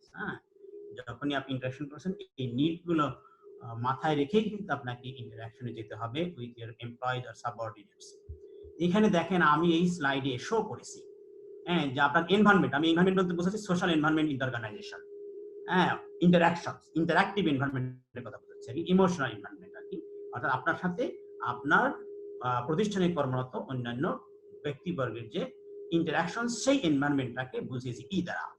N হলো নিডস, বেসিক নিডস। হ্যাঁ, দেখেন এতে এটা কিন্তু ম্যাথসটা খুবই কম, এখানে 4টা লেভেল আমি জাস্ট শো করেছি বোঝানোর জন্য আর কি। বি তে কিন্তু একটু ম্যাচিংটা বেশি হয়েছে, তার মানে কি নিডটা এনভায়রনমেন্টের যে আমরা এমপ্লয়ের যে নিড, সেই নিডটাকে একটু পূরণ করছে বেশি মাত্রায়। সি তে কিন্তু আরো বেশি মাত্রায়, বেশি হয়তো 80% বা 90% ম্যাচ করছে। অন দ্য আদার হ্যান্ড দেখেন ডি তে আছে কমপ্লিটলি ম্যাচ, তার মানে কি আপনার এনভায়রনমেন্ট এবং basic needs of the employee complete 100% match. এটাই কিন্তু বেস্ট, হ্যাঁ, ফর গুড, দ্যাট ম্যানেজমেন্ট সিস্টেমটা ভেরি গুড। এবং এই ধরনের এমপ্লয়ীদের কাছ থেকে তাহলে কিন্তু আপনার যে সার্ভিস এবং প্রোডাক্টিভ যে ক্যাপাসিটি, সেটা কিন্তু অনেক ভালো হয়। Okay, so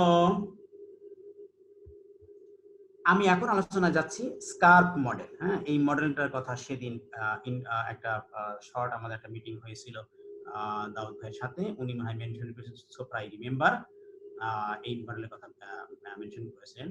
উনি খুব নলেজেবল মানুষ, আমি অ্যাপ্রিশিয়েট করি। যে স্কার্প মডেলের কথা উনি মেনশন করেছিলেন আমাকে। আমার আইডিয়াও ছিল না যে উনি মানে অর্গানাইজেশনের ব্যক্তিবর্গ এই বিষয়গুলোর সাথে পরিচিত। আই এম ভেরি হ্যাপি যে আমাদের অর্গানাইজেশনগুলো অনেক এখন আপডেটেড নলেজের দিক থেকে, টেকনোলজির দিক থেকে। স্কার্প কি? SCARP is a brain-based model that helps us to collaborate and work effectively with people by understanding how they react to threats and reward. আমরা দেখি এখানে SCARP, তারপর ব্রেনের সাথে আমরা রিলেট করব। দেখেন SCARP, এসটা হলো status. Status means our relative importance to others. অর্গানাইজেশনে কাজ করছে আপনার 100 জন এমপ্লয়ি আছে, হ্যাঁ, প্রত্যেকে কিন্তু সেখানে তার একটা ভ্যালু চায় যে আসলে আমি চাকরি করছি, আমার এখানে কোনো মূল্য আছে, am I important here, am I important to my boss, others? এই জিনিসগুলো কিন্তু এটাকে স্ট্যাটাস ইন্ডিকেট করা হচ্ছে আর কি। ডু আদার্স অ্যাপ্রিশিয়েট মি, আমার কর্ম অ্যাপ্রিশিয়েটেড হচ্ছে কিনা সেই। এই দেখেন এখানে এই পিকচারে দেখানো হয়েছে স্ট্যাটাস, এখানে নাম্বার 1 ব্যক্তি আর কি, নাম্বার 2 কয়েকজন আছে আর কি। So this is vertical relationship and this is horizontal relationship, সেটা নিশ্চয়ই আমরা জানি। সো ভার্টিক্যালি হরাইজন্টালি হোক, আমি আমার যে পদে আছি আমার কতটুকু ইম্পর্টেন্স আছে সেটা কিন্তু আমার কাছে খুবই গুরুত্বপূর্ণ। না হলে কিন্তু আমার আপনার অর্গানাইজেশনের মানে সার্ভিসটা ভালো হবে না। Then certainty, our ability to predict the future. am I clear on what is expected of me? আমার কাছে আমার বস কি আশা করেন এটা আমার কাছে ক্লিয়ার কিনা, whether I am certain or not. So আপনি যখন আপনার এমপ্লয়ির কাছ থেকে, আপনার সাবঅর্ডিনেটের কাছ থেকে কোনো এক্সপেক্ট করবেন, সেটা কিন্তু ক্লিয়ার থাকতে হবে। আদারওয়াইজ যদি সে যখন ক্লিয়ার না, তখন তার মধ্যে কিন্তু একটা কাজ করবে, স্ট্রেস কাজ করবে। বসকে আবার জিজ্ঞেস করতে গেলে মানে ধমক দেয় কিনা, এই জিনিসটা কিন্তু কাজ করবে। So amygdala will be activated. Do I know where we are headed as an organization? Then another on autonomy, our sense of control and choice. Yes, এটা কিন্তু খুব দরকার। Am I trusted to determine how to perform my work? Can I make decisions or at least provide input on them? আপনার একটা organisation, সেখানে অন্যদের input দেওয়ার একটা সুযোগ কিন্তু দিতে হবে। হ্যাঁ, তার একটা চয়েস থাকবে, তার একটা সেন্স অফ কন্ট্রোল তাদের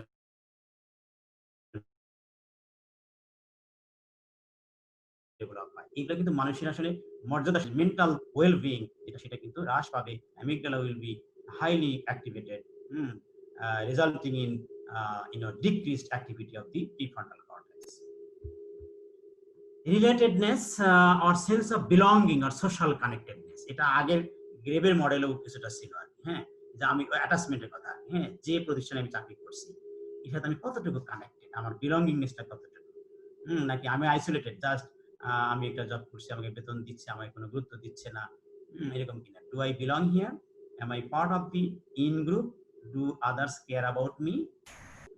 সেই জন্য একটা প্রতিষ্ঠানে আপনার যত কর্মকর্তা আছে, প্রত্যেকটা individual unit should be important to the person in leadership position.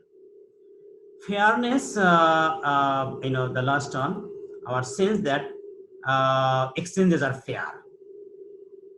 Exchanges are fair. Our decisions, processes and policies just and unbiased? Yes, আপনার ডিসিশন গুলো আনবায়াসড কিনা, এখানে কোনো ডিসক্রিমিনেশন আছে কিনা, এটা কিন্তু আপনার প্রত্যেকটা এমপ্লয়ি, কর্মচারী এগুলো কিন্তু খুব খেয়াল করে না। যে কোনো ধরনের ডিসক্রিমিনেশন হতে পারে আর কি। হ্যাঁ, জেন্ডার ডিসক্রিমিনেশন হতে পারে, অনেক ধরনের discrimination. Do I feel disadvantaged? তাহলে কি করবে সে? হয়তো আপনার অর্গানাইজেশন মনোযোগ দিবে না, কাজ করবে না, এবং সবসময় চাকরি হারানোর ভয় থাকবে। আলটিমেটলি কিন্তু অ্যামিগডালা উইল বি অ্যাক্টিভেটেড, এবং সে কিন্তু তার যে হাইস্ট যে ইনপুট দেওয়ার, সেই ইনপুটটা কিন্তু সে দিতে সক্ষম হবে না। সেটা আমি দেখাচ্ছি তাকে। নেক্সটে আমার আছে স্কার্প অ্যান্ড ব্রেন অর্গানাইজেশন। ব্রেনের সাথে স্কার্পের কি রিলেশনশিপ, ব্রেনটা কিভাবে অর্গানাইজড। বলা হচ্ছে যে আমাদের ব্রেন কিন্তু, আমি আগেও মেনশন করেছি, রিওয়ার্ড পেতে চায়, বাট থ্রেটটাকে অ্যাভয়েড করতে চায়, away from threat, toward reward পেতে চায়, প্লেজার পেতে চায়, থ্রেট থেকে দূরে থাকতে চায়। এখন যখনই এই যে status, certainty, autonomy, relatedness, fairness, all these fives are not met, যখন এগুলো পরিপূর্ণ না হয়, চরিতার্থ না হয়, তখন কিন্তু এটা একটা থ্রেট হিসেবে দেখে আর কি। হ্যাঁ, থ্রেট শুধু ফিজিক্যালি বা ভার্বালি আপনি থ্রেট দিলেন সেটাই নয়, আপনার কাজে কর্মে, থ্রু ইউর ইন্টারাকশনস, কিউ এর মাধ্যমে কিন্তু আমরা সাইকোলজিতে বলি কিউ, আপনি কিউ এর মাধ্যমে আপনি দিতে পারেন আর কি। হ্যাঁ, যে তুমি আসলে আমাদের এই ইনস্টিটিউট তেমন গুরুত্বপূর্ণ অর্গানাইজেশন, এটা এগুলা ধরনের থ্রেট, এগুলো যদি হয় তাহলে কিন্তু amygdala will be over activated. দেখেন আমি এর পরে লিখেছি এখানে, brain organizes around two principles, danger and reward. Reward, যখনই এই স্কার্ফের কম্পোনেন্টস গুলো স্যাটিসফাইড না হয়, তখন যেটা আমি বলেছিলাম লিম্বিক সিস্টেমের amygdala becomes over activated. Amygdala over activated হলে কি হবে, যে আমাদের প্রিফ্রন্টাল কর্টেক্স ভালোভাবে কাজ করতে পারবে না। এই দেখেন এখানে কি লিখেছি, generates an error response in the OFC, olfactory cortex, সেখানে এরর রেসপন্স সৃষ্টি হবে। আলটিমেটলি এরর রেসপন্স মানে কি, তার কিন্তু যে সার্ভিস, সেই সার্ভিসটা কিন্তু কোয়ালিটেটিভ না, সেখানে ভুল ভ্রান্তিতে ভরা থাকবে, অথবা হয়তো কাজটা করতেই পারে নাই, এরকম ঘটনা ঘটবে। দেখেন এইখানে এই পিকচারে দেখানো হয়েছে আর কি। শুধু তাই নয়, যখন when the components of the scarf, পাঁচটা কম্পোনেন্টের কথা বলা হয়েছে আর কি, সেই পাঁচটা কম্পোনেন্ট যখন স্যাটিসফাইড না হয়, তখন কিন্তু আপনার যে কর্মকর্তা কর্মচারী তারা কিন্তু এনগেজড হতে পারবে না আপনার কাজে। হ্যাঁ, এই যে ডিসএনগেজমেন্ট দেখেন এখানে দেখানো হয়েছে, মিনিমাইজ ডেঞ্জার, ম্যাক্সিমাইজ রিওয়ার্ড। এটা আমাদের ব্রেন কিন্তু এই প্রিন্সিপালকে ফলো করে কাজ করে। হ্যাঁ, brain wants to minimise danger and maximize reward, কিন্তু সেটা যদি না হয়, because of the environment, because of our interactions, unhealthy interactions, তখন কিন্তু ডিসএনগেজমেন্ট হয়। দেখেন এখানে disengagement, reduction in cognitive resources. আপনার যদি এটা যদি থ্রেট হিসেবে যদি দেখে, অর্থাৎ যখন স্কার্ফের কম্পোনেন্ট গুলো পূরণ না হয়, এখানে থ্রেট বলতে আমি কিন্তু শুধু ভার্বালি বকাঝকা দিই তাই কিন্তু না, আমি থ্রেট বলতে বলছি স্কার্ফের যে কম্পোনেন্টস গুলো আছে, when these components are not satisfied, তখন আপনার এমপ্লয়ি বা কর্মকর্তা তিনি কিন্তু ডিসএনগেজড হবেন। ডিসএনগেজমেন্ট বলতে বুঝি রিডাকশন ইন কগনিটিভ রিসোর্সেস, অর্থাৎ থটস করার যে ক্ষমতা, থিঙ্ক করার ক্ষমতা, ইন্টেলেকচুয়াল ফাংশনিং, ইনসাইটফুল যে অ্যাবিলিটি, কমপ্লেক্স সিচুয়েশনে কাজ করার ক্ষমতা, এগুলো কিন্তু রিডিউসড হবে। Decrease in prefrontal cortex capacity, যেটা আমি আগে বলেছি আর কি, এটার কারণে রিডিউসড হয়ে যায় আর কি। রিডাকশন ইন ক্রিয়েটিভিটি, তার যে ক্রিয়েটিভ ক্ষমতা, ক্রিয়েটিভিটি, সেটাও কিন্তু রিডিউসড হবে। মোর নেগেটিভ থিঙ্কিং, সে নেগেটিভলি চিন্তা করবে সারাক্ষণ। ওই যে over activation of the amygdala. Considered field of view, constricted field of view, এটা কিন্তু ফিল্ড অফ ভিউ যেটা, সেটা কিন্তু কনসেন্ট্রেট হয়ে আসবে আর কি।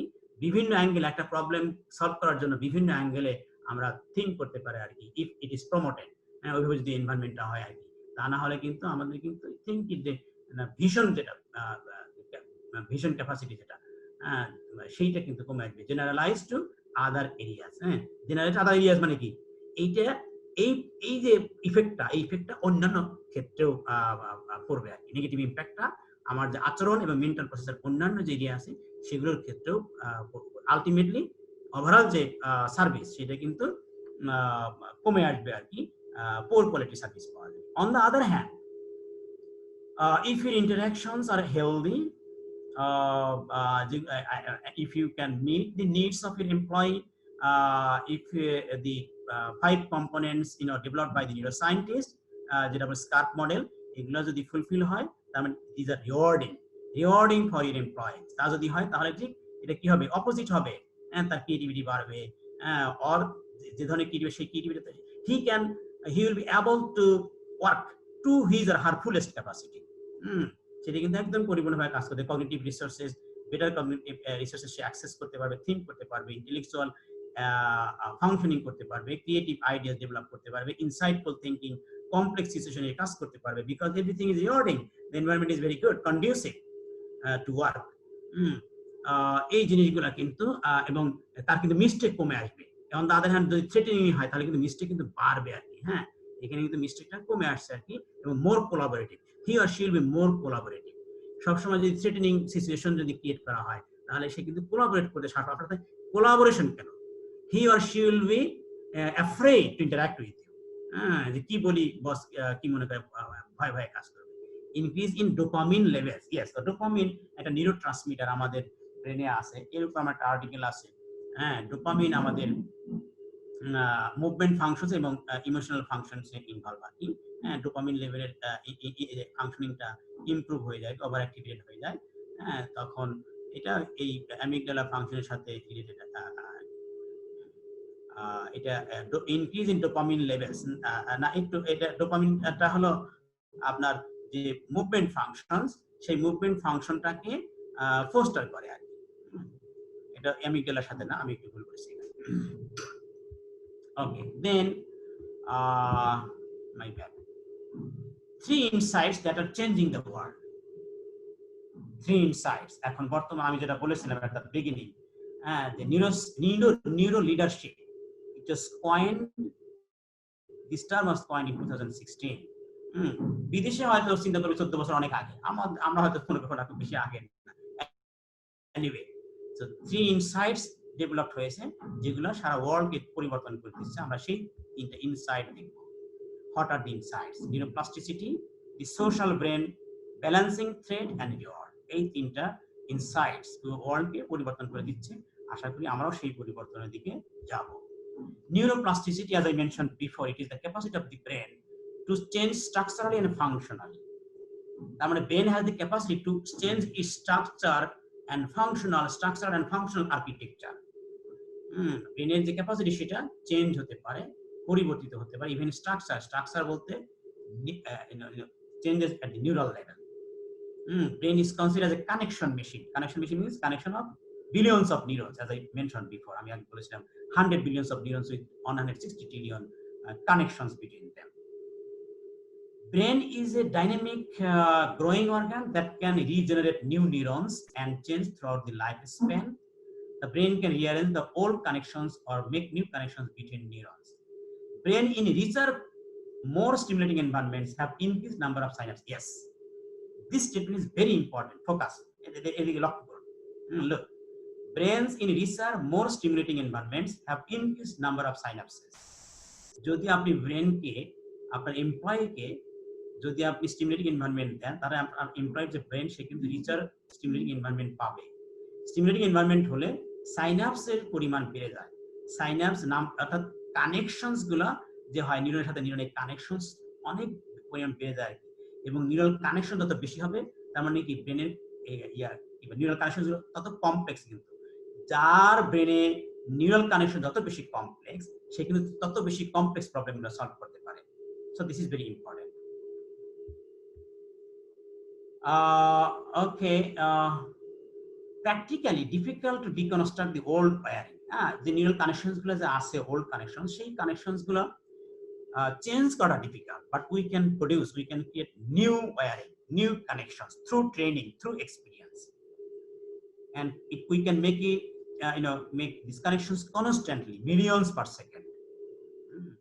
সেই জন্যই কিন্তু দেখেন আমরা brain has neuroplasticity, এই জন্যই কিন্তু আমরা লার্ন করতে পারি। ট্রেনিং এর ফলে আমাদের পরিবর্তন কেন হয়? পরিবর্তনটা everything happens in the brain, at neural level, নিউরনে পরিবর্তন আসে। যখন আমি একটা ভুল করি, আপনি যখন সংশোধন করেন, আমার তো ভুল ধারণা ছিল, তখন তার মানে কি আমি আমার নিউরন লেভেলে এটা পরিবর্তনটা হয়ে গেল। আমার নিউরন লেভেলে এটা কিন্তু ভুল ছিল। যখনই আপনি আমাকে শ্রদ্ধা দিন, আমি যদি yes I got it, I was mistaken, তখন কিন্তু আমার নিউরন লেভেলে কিন্তু চেঞ্জ হয়ে গেল। I learn. So change happens in the neural level. এটি কি বলা হচ্ছে নিউরোপ্লাস্টিসিটি। নিউরোপ্লাস্টিসিটি ডাক্তাররা যারা মেডিকেল সায়েন্সে তারা একটু অন্য অর্থে ব্যবহার করে।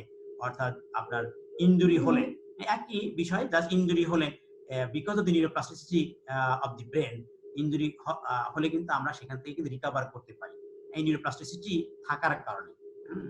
তো আমরা এখানে লার্নিং এ একটু ভিন্নভাবে ইউজ করছি। আমি এখানে নিজের গবেষণা একটা ফাইন্ডিংস আপনাদের এখানে তুলে ধরতে চাই। at the University of California, San Francisco, an example of neuroplasticity. এখানে দেখুন, জাস্ট এখানে এই যে এমআরআই মেশিন, আমি এমআরআই মেশিন আমি গবেষণা করছি আর কি। কন্ট্রোল রুম এখানে কম্পিউটারের ভিতরে এমআরআই মেশিনটা আমি স্টার্ট করে দিয়ে এসে বাইরে এসে এখানে কন্ট্রোল রুম, সেখানে এসে মনিটর করছি আর কি। এখানে 2 ব্রেন পিকচার্স, আমি 2টা ব্রেন পিকচার রেখেছি আর কি। এটা blindfolded sighted normal participant, আমার আপনার মতো। আমার আপনার মতো পার্টিসিপেন্টের ব্রেন অ্যাক্টিভিটি, আর এটা হলো কনজেনিটালি ব্লাইন্ড, যারা জন্মগতভাবে অন্ধ, তাদের ব্রেন পিকচার। তো এখানে কাজটা ছিল, আমি খুব ব্রিফলি বলবো আর কি, judgmental functions, aesthetic judgement. Aesthetic judgement ছিল যে ব্লাইন্ড পিপল তা দেখতে পায় না, হ্যাঁ, depending on the level of the blindness কি করে তারপর আমরা এখানে কনজেনিটালি ব্লাইন্ডদেরকে নিয়েছি, লেট অনসেট ব্লাইন্ডদেরও নেওয়া হয়েছিল, আমি সেটা এখানে শো করি নাই, জাস্ট মেইন যেটা আমি এখানে শো করেছি, but findings are interesting for every participant. তো এখানে পার্টিসিপেন্টদের কাজ ছিল অ্যাস্থেটিক জাজমেন্ট করা আর কি, বিভিন্ন প্রোডাক্টের অ্যাস্থেটিক জাজমেন্ট করা।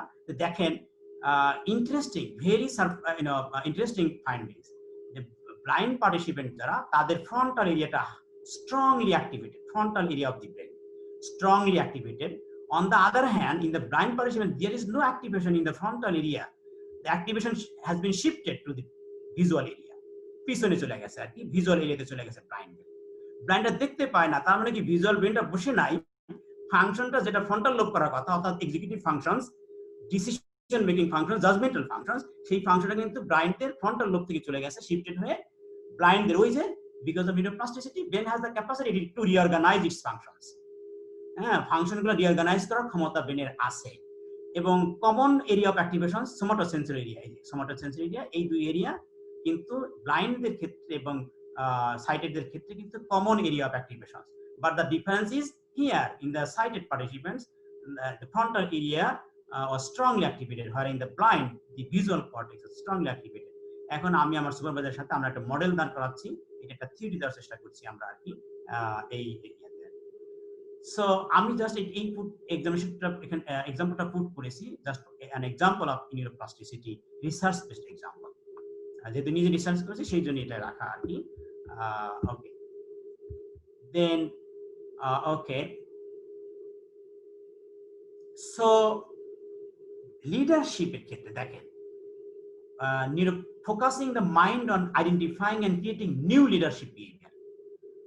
So শুরুতে দাউদ ভাই বলতেছিলেন আর কি, হ্যাঁ, এটা আমরা যে সারা ওয়ার্ল্ডে যে একটা পরিবর্তন, সেই পরিবর্তনেও আমরা এখন যেহেতু ফোর্থ ইন্ডাস্ট্রিয়াল রেভলিউশনে মনে হয় আমরা পা দিয়েছি আর কি, হ্যাঁ, তো সেই জন্য আমাদেরকে এগুলোর সাথে তাল মিলাতে হবে আর কি, এগুলোর সাথে এগুলো গ্রহণ করতে হবে, আমাদেরকেও এগিয়ে যেতে হবে, এগিয়ে যাওয়ার সময় আর কি। সো আমাদেরকে লিডারশিপ বিহেভিয়ারে চেঞ্জ আনতে হবে, creating new leadership behavior rather than continuing with the same old habits. এইটা যদি করা হয় তাহলে কি হবে, there will be chemical and physical changes in our brain. আমাদের ব্রেনে পরিবর্তন ঘটবে, because of neuroplasticity we will be able to learn, the leader will be able to learn এবং তার নিজের পরিবর্তন করবেন। কিন্তু again ওই যে mindset should be changed, মাইন্ডসেটটা চেঞ্জ করতে হবে। it is possible to change the mindset through training. Training এর মাধ্যমে আমরা যদি ফ্যাক্ট বেসড রিসার্চ ফাইন্ডিংস আমরা যদি দেখাই এবং যদি প্রমাণ দেখাবে yes it is happening, then people will be convinced. The social brain, আমি কিন্তু বলেছিলাম 3 insight, the second insight social brain, very interesting. The social brain, the human brain is a social organ. We are hardwired for social connectivity. এটা খাবারের মতো দেখেন, and this need is as basic as food and water for our survival. পানি খাবার যেমন আমাদের ছাড়া চলে না, এরকম সোশ্যাল কানেক্টিভিটিটা ছাড়া আমাদের চলে না। এটা আমাদের জন্য খুবই গুরুত্বপূর্ণ। That's why brain is considered as a social organ.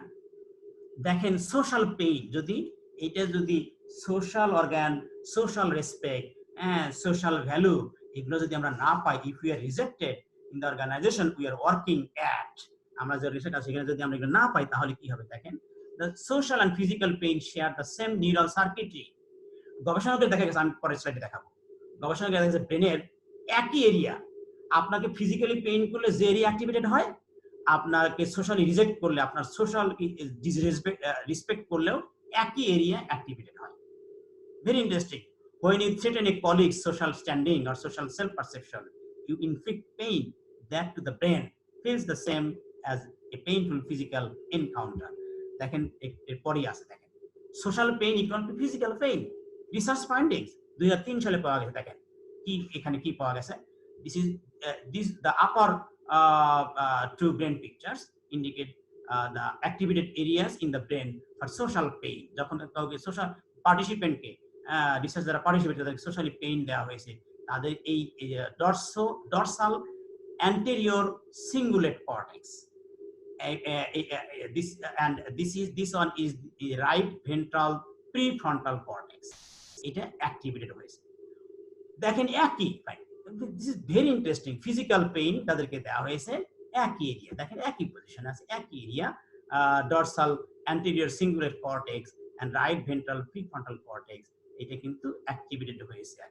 So social pain and physical pain activate the same areas of the brain. এবং আমি যেটা বলেছিলাম যে আমি তো মনে করি ইট ইজ মোর ইম্পর্টেন্ট যে সোশ্যাল পেইন যদি দেওয়া হয় তাহলে যে অ্যামিগডালা স্ট্রংলি অ্যাক্টিভেটেড হয়ে যায়, তখন কিন্তু আমাদের প্রিফ্রন্টাল কর্টেক্সের অ্যাক্টিভিটি কার্যকারিতা কমে আসে, কার্যক্ষমতা কমে আসে। দেখেন এখানে আমি কি লিখেছি, fear is stronger than motivation. আপনার অর্গানাইজেশন, আপনার ইন্ডাস্ট্রিতে যে সমস্ত কর্মকর্তা কর্ম আছে তাদের মানে ফিয়ার যেন, তাদের মধ্যে ফিয়ার যেন কাজ না করে। তাহলে কি হবে, যতটুকু সে মোটিভেটেড হবে তার চেয়ে বেশি ফিয়ার হবে এবং এই অ্যাফ্রেড হবে, ফিয়ার কাজ করবে তার মধ্যে, এবং এটা কিন্তু তাকে বেশি মোটিভেটেড করবে negatively. When threatened, the overall increased activation in the brain inhibits people from perceiving the more subtle signals required for problem solving.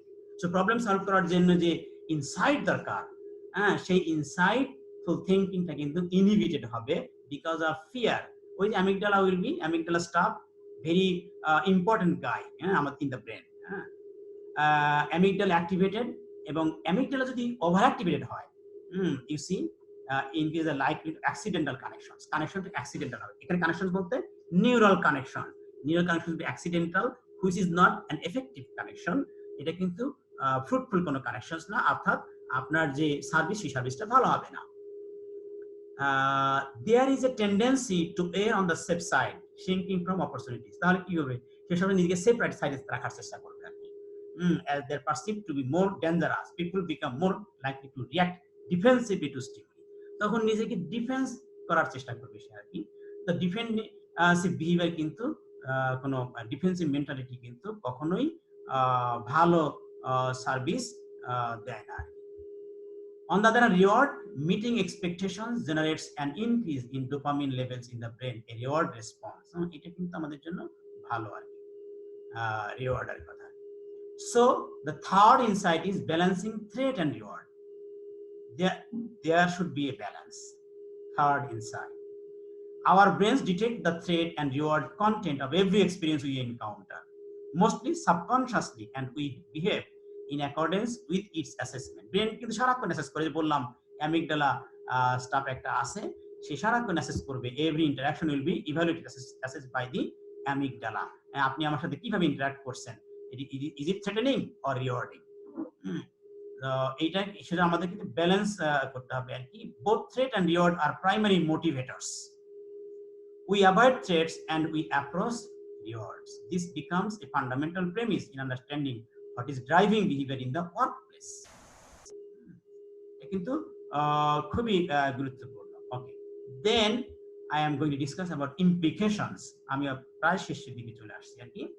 Implications and career prospects of new leadership in Bangladesh. যদিও data কম আছে আর কি, আমার এখানে কিছু idea আমি share করবো আর কি, but based on my own thoughts.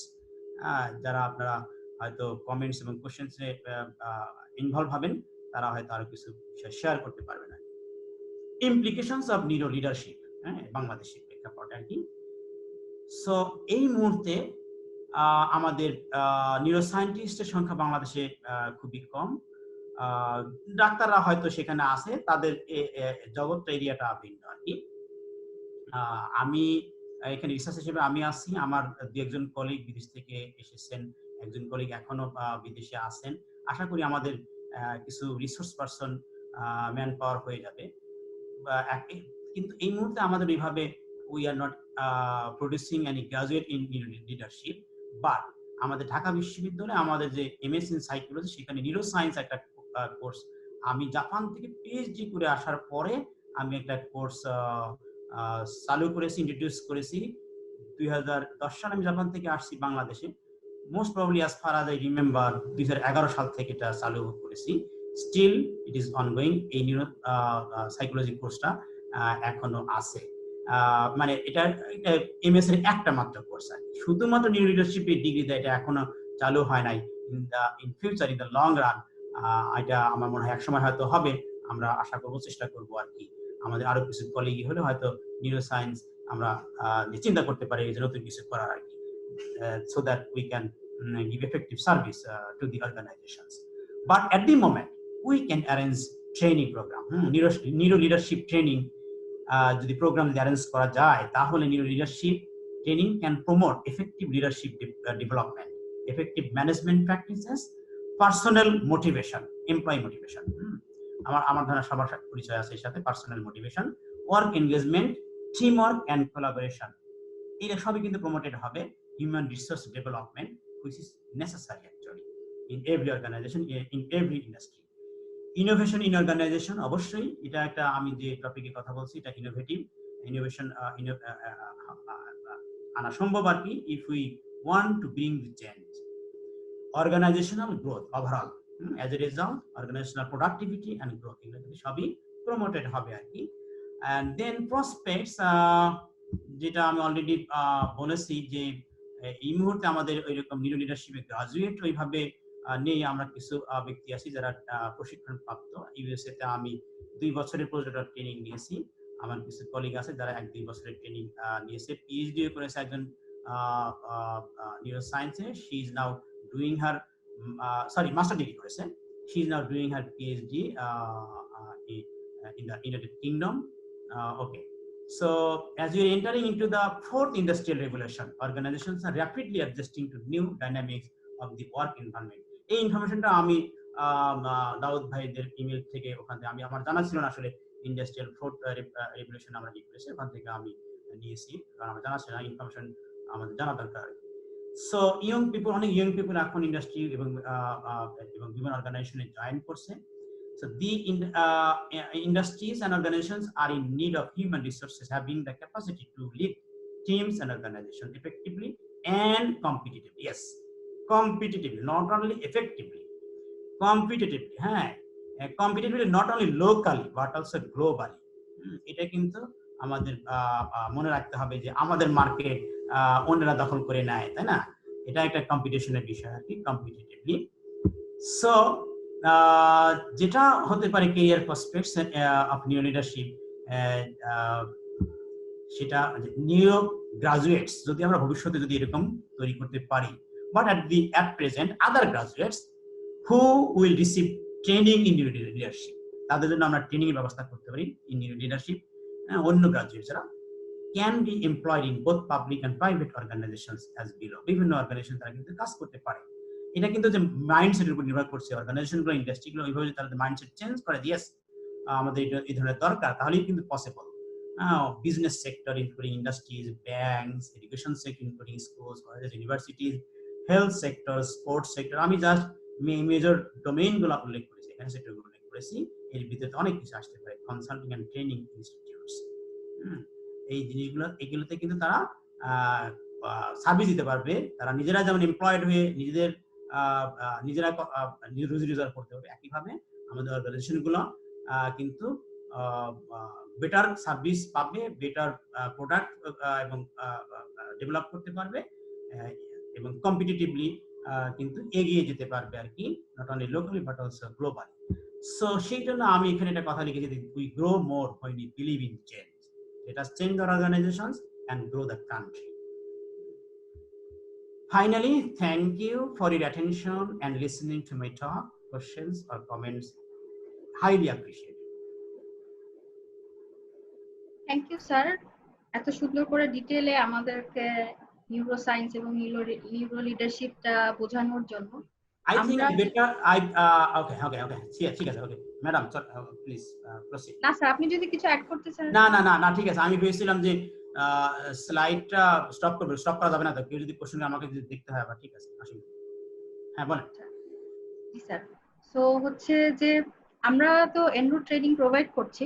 So আমরা প্রায় 2010-11 সাল থেকে 2012 সাল থেকে স্কার্ফ মডেল বা এগুলা আমরা ইউজ করে আসছিলাম আমাদের ট্রেনিং এর কন্টেন্ট হিসেবে, বাট আজকে আপনার প্রেজেন্টেশনের পরে আমরা আরো একটু ক্লারিফিকেশন পেলাম। দাউদ ভাই হয়তো বা পরে আরেকটু অ্যাড করবেন। আমরা কয়েকটা কোয়েশ্চেন পেয়েছি স্যার, আমি যদি একটু জিজ্ঞেস করি। রোজমা লোদি নামে একজন জিজ্ঞেস করেছেন যে নিউরোপ্লাস্টিসিটি স্যার এটা কি সবার জন্য সেম কিনা, মানে সব ইন্ডিভিজুয়াল মানুষের জন্য সেম?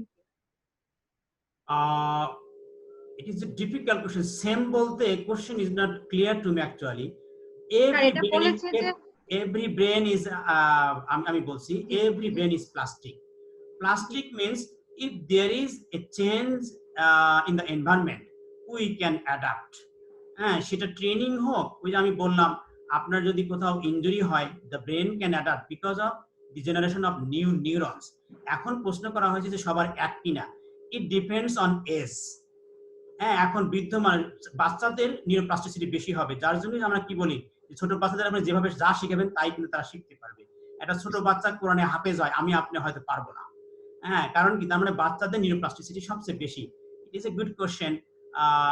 তো বাচ্চাদের এজের উপর নির্ভর করে আর কি। I think it is age dependent. একই বয়সের ব্যক্তিদের মধ্যে আমি মনে করি যে খুব একটা ডিফারেন্স নেই, এই ধরনের কোনো স্টাডি আমার এই মুহূর্তে জানা নেই, but it depends on age, এটা আমি বলতে পারি। স্যার নিউরোপ্লাস্টিসিটি যার জন্য বৃদ্ধ বয়সে লার্নিং ক্যাপাসিটি, মেমোরি ক্যাপাসিটি এটা কিন্তু কমে আসে, ডিক্লাইন করে আসে। কারণ কি আমি বলছি brain is the seat for learning, brain is the seat for memorisation.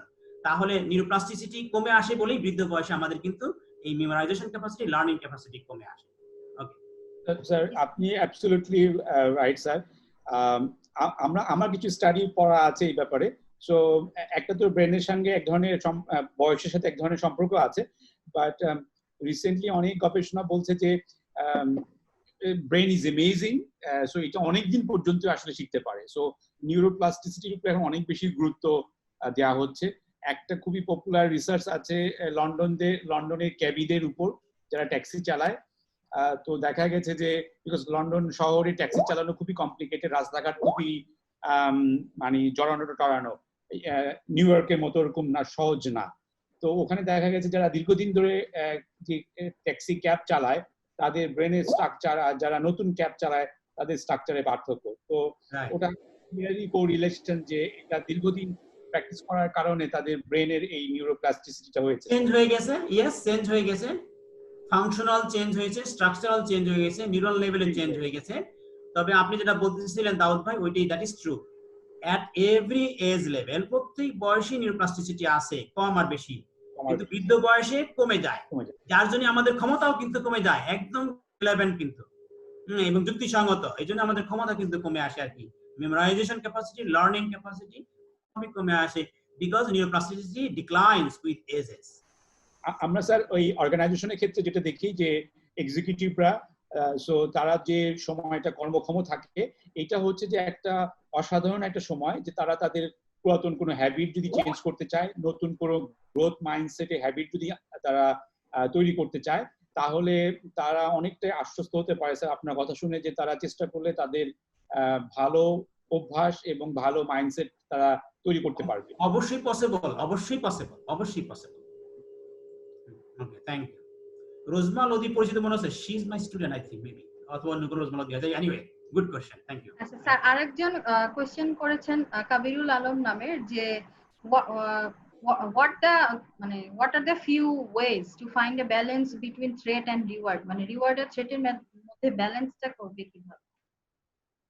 ব্যালেন্সটা কিভাবে করবে রিওয়ার্ড এবং থ্রেটের মধ্যে? হ্যাঁ, এটা নিয়ে আমাদের থিঙ্ক করতে হবে, যেটা আমি অলরেডি বলেছি যে বেসিক নিডস এবং স্কার্পের যে 5টা কম্পোনেন্টস আছে, হ্যাঁ, সেই কম্পোনেন্ট গুলো মাথায় রেখে you have to deal with your employees. হ্যাঁ, ওই কম্পোনেন্ট গুলো যদি স্যাটিসফাইড হয় তাহলে কিন্তু ইমব্যালেন্স হয়ে যাবে আর কি। হ্যাঁ, এখানে ওই কম্পোনেন্টস গুলো স্যাটিসফাই করার চেষ্টা করতে হবে। হয়তো সেখানে প্রয়োজন অনুযায়ী হয়তো কিছু ব্যালেন্স বলতে বোঝানো হচ্ছে তার মানে থ্রেট একদমই থাকবে না তা না, এখানে ব্যালেন্স বলতে বোঝানো হচ্ছে থ্রেট হয়তো কিছু থাকতে পারে, মানে কিছুটা হয়তো ডিসস্যাটিসফ্যাকশন থাকতে পারে। হ্যাঁ, এটা আর কি। তো আমাদেরকে এটা নিয়ে থিঙ্ক করতে হবে। তবে এই মুহূর্তে আমরা যেটা বলতে পারি যে স্কার্পের যে কম্পোনেন্টস গুলো আছে এবং আমি যে গ্রেভস এর যে মডেলের কথা বলেছি, এখানে যে নিড গুলোর কথা বলা আছে, এই নিড গুলো যেন পরিপূর্ণ হয়, এটা যদি পরিপূর্ণ হয় তাহলেই কিন্তু এটা রিওয়ার্ডিং হবে। রিওয়ার্ডিং হলে আমাদের যে এমপ্লয়িজ, অর্গানাইজেশনের কর্মকর্তা কর্মচারী, তারা কিন্তু তাদের বেস্ট ইনপুটটা দিতে পারবে আর কি। স্যার আরেকজন শাকিলা বৃষ্টি নামে উনি কোয়েশ্চেন করেছেন যে আমাদের বিহেভিয়ারের তো হচ্ছে এনভায়রনমেন্ট এবং কালচারের উপরে একটা ইমপ্যাক্ট আছে। সো বলা হচ্ছে যে neuro science is free from culture, তাহলে why doesn't this happen in case of neuro science? না, neuro science is free from culture আমি সেটা বলিনি কিন্তু। ব্রেন ফাংশন আমি বলছি যে the functions of the brain are free from culture, অর্থাৎ আমি বাংলাদেশি হোক, অর্থাৎ আমার prefrontal cortex is involve in decision making, একজন আমেরিকান প্রিফ্রন্টাল কর্টেক্সও কিন্তু ইনভলভ ইন ডিসিশন মেকিং। আমি এটা বুঝিয়েছি যে আমি বাংলাদেশি বলে আমার prefrontal cortex involve in decision making, আর আমেরিকান আবার ব্রেনের অন্য এরিয়া ইনভলভ, সেটা না। এটা হলো এই কনসেপ্টটা কিন্তু এইটা আর কি, the functions of the brain and কালচারের কারণে, কালচারাল লার্নিং এর কারণে আমাদের নিউরাল লেভেলে পরিবর্তন হতে পারে, অবশ্যই হতে পারে। সেটা তো আমি বলেছি যে ওটা Shakila Brishti, she is my thesis student, very intelligent student, she was my thesis student. এই জন্যই সে করেছে, তাদের নিউরো সায়েন্স পড়িয়েছি। Very good question. তো ওদেরকে আমি পড়িয়েছি কালচার এর কারণে কিন্তু আমাদের নিউরোপ্লাস্টিসিটি হতে পারে। এখানে কালচার ফ্রি বলতে বুঝিয়েছি ওই যে দাউদ ভাই শুরুতে একটা কথা বলেছেন, ইম্পর্টেন্ট কথা, দিস ইজ ট্রু, যে আমরা কি করি আমাদের দেশে বরড নলেজ আর কি, যে বিদেশি রিসার্চ হয় সেই রিসার্চ গুলো আমাদের এখানে ইউজ করে আর কি, লোকালাইজ না, লোকাল কনটেক্সটে এগুলো করা না, মোস্ট অফ দি রিসার্চ তাই। তা আমি সেইটারই একটু কাউন্টার যুক্তি দিতে গিয়ে বলেছি যে অন্যান্য রিসার্চের তুলনায় এই থেকে এই রিসার্চটা একটু আলাদা, যে ব্রেনের রিসার্চ সেটা আমেরিকাতে যদি ব্রেন রিসার্চ করে যা পাওয়া যাবে বাংলাদেশেও তাই পাওয়া যাবে, এক্সেপ্ট ইন সাম কেসেস, যে যেমন কালচারাল যদি কে ধার্মিক কে ধার্মিক না, তার ক্ষেত্রে হয়তো একটু ব্রেন অ্যাক্টিভিটিতে ভিন্ন, কিন্তু decision making, judgmental functions, emotional area, এগুলোতে কিন্তু কোনো পরিবর্তন হবে না। এইটাই ছিল আমার মেসেজ এখানে। I think she got the answer. Sir thank you sir.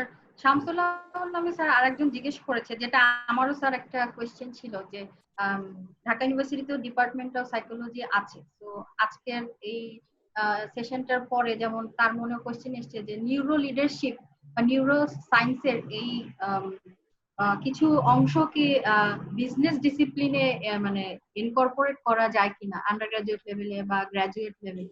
Very very very good point and good question. আপনি নিশ্চয়ই জানেন যে আমাদের দেশে নতুন কোনো কিছু ইন্ট্রোডিউস করা টাফ, তবে করা যাবে না তা না। I am thinking about this. আমি একটা ইউনিভার্সিটি ভিসি ভাইস চ্যান্সেলরকে লিখেছি যে তাদের যে বিবিএ যে আছে সেই প্রোগ্রামে মাস্টার্স লেভেলে, অ্যাটলিস্ট অনার্স লেভেলে হয়তো আমি জানি একটু ডিফিকাল্ট হবে কিনা, হ্যাঁ, এই মাস্টার্স লেভেলে তাদের এই নিউ লিডারশিপ বিবিএ তে একটা কোর্স কি করা যায় কিনা। আমি এখন আনসার পাইনি, আমি জানি না ভাইস চ্যান্সেলর মধ্যে নিজে আনসার দিবেন না, অন্য কাউকে ফরওয়ার্ড করবে কিনা, অথবা আমাকে হয়তো টিম বা কারোর সাথে যোগাযোগ করা লাগতে পারে। এনিওয়ে, তো এটা আমাদেরকে লেগে থাকতে হবে। I will try my best. এটা খুবই ইম্পর্টেন্ট কোশ্চেন এবং এটাই কিন্তু আমাদের জরুরি, যেটা আমি বলতেছিলাম। এবং আমরা গ্রাজুয়েটে তৈরি করতে, এটা তো অনেক সময় লাগবে, অনেক দেরি হবে। বললাম যে আমাদের আরো রিসার্চ পারসন দরকার। অলরেডি একটা কোর্স, ম্যাডাম আপনার ইনফরমেশন আমি অলরেডি বলেছি, কিন্তু অলরেডি একটা কোর্স আমি চালু করেছি 2011 সাল থেকে।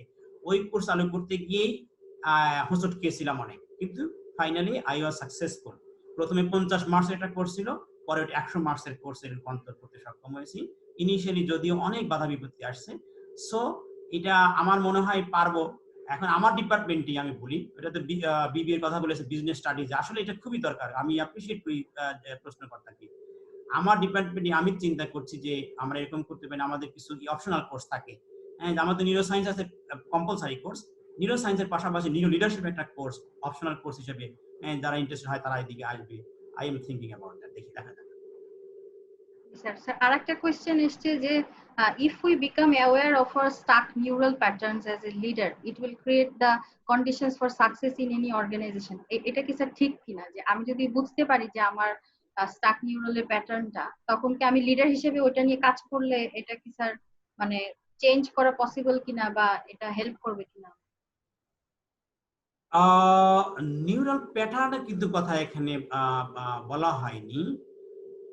বলা হচ্ছে যে আমার কোন কোন এরিয়া কোন কাজে ইনভলভ, এবং আমি যখন আমার ইন্ডাস্ট্রিতে সার্ভিস দিব, কাজ করব, আমি যখন এমপ্লয়ীদের সাথে ইন্টারাকশনে যাব এবং আমি যখন ডিসিশন মেক করব, জাজমেন্টাল ইভ্যালুয়েশন, অ্যাপ্রেজাল যে কাজগুলো করব, তখন আমার কোন এরিয়াগুলো কাজ করে সেই এরিয়াগুলো যেন কাজ করতে প্রমোটেড হয়, সেই এরিয়াগুলো যেন ইন্টারাপ্টেড না হয়, ইনহিবিটেড না হয়, সেই দিক বিবেচনায় রেখে we should go into interaction with employees and other people working in the organization or industry. এইটা কিন্তু এখানে মেসেজ। নিউরাল প্যাটার্ন নিয়ে কিন্তু আমরা এখানে ওইভাবে মনে হয় কোন কিছু বলিনি আর কি। আমি জানি না ও হয়তো বুঝাতে পারে না অন্য কিছু বলতে চাচ্ছে কিনা। If she can ask the question in a different way.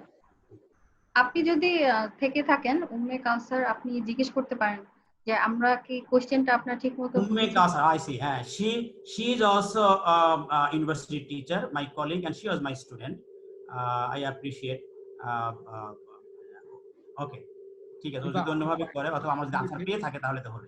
কয়েকজন একটু হাত তুলেছে, তুমি একটু ওনাদেরও হাত তুলেছে যারা। মোহাম্মদ মাহমুদুল হাসান ভাই, ওনাকে প্রশ্নটা নাও। ভাই আপনি মিউট করে আপনার কোশ্চেনটা করতে পারেন। হ্যাঁ, Mahmudul Hasan, she was my thesis student. She is a lecturer working at Ahsan university. হ্যাঁ, বলো সাগর। থ্যাংক ইউ স্যার, আপনি স্যার আমার পরিচয়টাই দিয়ে দিয়েছেন। স্যার প্রেজেন্টেশনটা খুবই ভালো হয়েছে, খুবই স্মুথলি আমরা শুনেছি। আমার স্যার দুইটা কোশ্চেন ছিল। একটা হলো স্যার, একটা কথা আমি ইউটিউবে প্রায় শুনি যে হিউম্যান ব্রেনের মাত্র 25% মায়ের গর্ভে থাকাকালে ডেভেলপ হয়, আর বাকি 75% ডেভেলপমেন্ট হয় জন্মের পরে। স্যার এটা কি রিসার্চ বেস নাকি জাস্ট টক শো স্পিচ? এটা আর স্যার সেকেন্ড কোশ্চেনটা পরে করব স্যার, এই কোশ্চেনের অ্যানসারটা একটু জানতে। তুমি যে ইনফরমেশন দিয়েছো, এই ধরনের রিসার্চ ফাইন্ডিংস আমি এখন পর্যন্ত পাইনি। তবে তোমার যে কোশ্চেনটা, এই কোশ্চেনের সাথে একটা রিলেভেন্ট ইস্যু জড়িত আছে, সেইটা আমি বলি। সেটা আমি তোমাদের শিখিয়েছিলাম, হয়তো তোমার মনে আছে। সেটা হলো যে আমরা জন্মগ্রহণ করি, এখানে নেচার অ্যান্ড নার্চার, তুমি জানো নেচার অ্যান্ড নার্চার, একটা হলো ইনহেরিটেড ক্যাপাসিটি আর একটা হলো এনভায়রনমেন্ট দ্বারা ডিটারমিন করে আর কি, এই ধরনের ক্যাপাসিটি।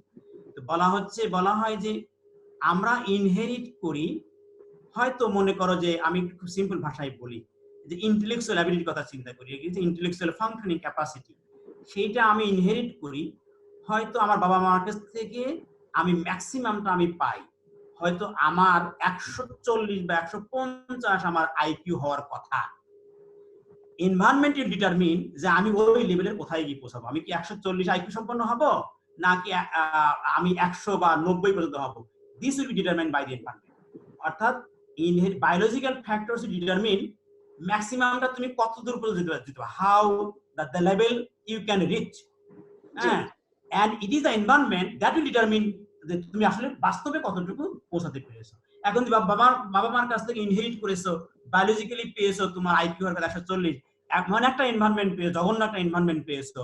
হ্যাঁ, তুমি অ্যাবনরমাল একটা এনভায়রনমেন্টের মধ্যে দিয়ে যাচ্ছ জন্মের পর থেকেই, তুমি তো ওই পর্যন্ত পৌঁছাতে পারবে না। So both environmental factors, nature and nurture, are important to determine every behavioral and mental aspect. Thank you sir. Supplementary question করতে পারি এটা? Yes, of course, definitely.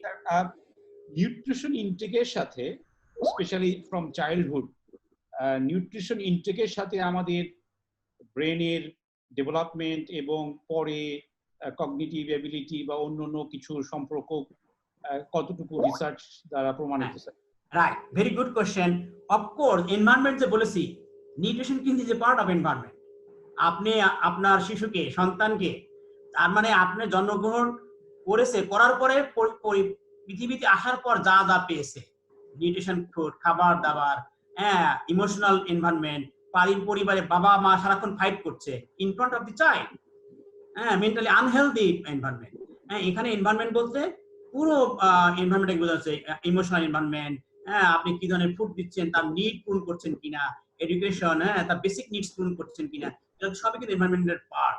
Of course আপনি যদি নিউট্রিশনাস ফুড না দেন, এটা এরকম একটা থিওরি আছে যে তাহলে কিন্তু তার ইন্টেলেকচুয়াল অ্যাবিলিটি ডিক্লাইন করতে পারে। সে হয়তো ইনহেরিট করেছিল অনেক বেশি, কিন্তু সেই পর্যন্ত পৌঁছাতে পারে না।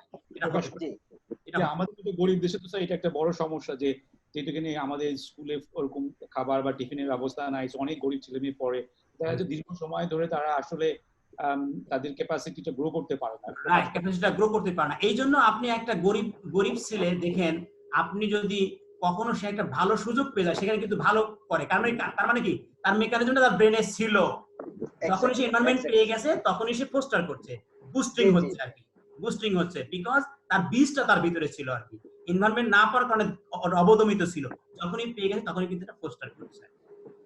This is true. স্যার আমার আরেকটা কোয়েরি ছিল যে স্যার আমরা এই ফিল্ডে কোন ধরনের কোন প্রোগ্রাম যদি ভবিষ্যতে আশা করি, সেই ক্ষেত্রে স্যার নিউরো সায়েন্সে আরো এক্সপার্ট বাংলাদেশে দরকার। তো স্যার আপনি তো এই ফিল্ডে পোস্টডক করেছেন, পিএইচডি করেছেন, তো এখন আপনার কোন স্টুডেন্ট যদি স্যার সাইকোলজি ব্যাকগ্রাউন্ডের কেউ এই লাইনে আসতে চায়, তাদের প্রতি স্যার আপনার কোনো পরামর্শ থাকলে যদি আমাদের সাথে একটু শেয়ার করেন। আচ্ছা, সাগর তুমি নিশ্চয়ই জানো আমি নিজেও ঢাকা বিশ্ববিদ্যালয় থেকে সিম্পলি গ্রাজুয়েট ছিলাম সাইকোলজিতে, অনার্স মাস্টার্স করে আমি জাপান গিয়েছি। জাপান থেকে আমি আসলে নিউরোসায়েন্সে পিএইচডি করি নাই, তবে নিউরোসায়েন্স রিলেটেড বিষয় আমার পিএইচডি ছিল এক্সপেরিমেন্টাল সাইকোলজি, সেটা ছিল কগনিটিভ বা পারসেপচুয়াল বলতে পারো আর কি, যেটা নিউরোসায়েন্সের সাথে ভেরি মাচ ক্লোজলি রিলেটেড। সেখান থেকে আমার নিউরোসায়েন্সের প্রতি আমার ভালোবাসা, নিউরোসায়েন্সের প্রতি এত আমার কি বলবে মানে শ্রদ্ধা আর কি। তো যখন আমি জাপান ছিলাম তখন আমি আমার সুপারভাইজারকে বলেছিলাম যে আমি পারসেপচুয়াল এবং কগনিটিভ ফাংশনস দেখব, এট দ্য সেম টাইম আমি ব্রেন অ্যাক্টিভিটি দেখতে চাই, এফএমআই মেশিন ব্যবহার করতে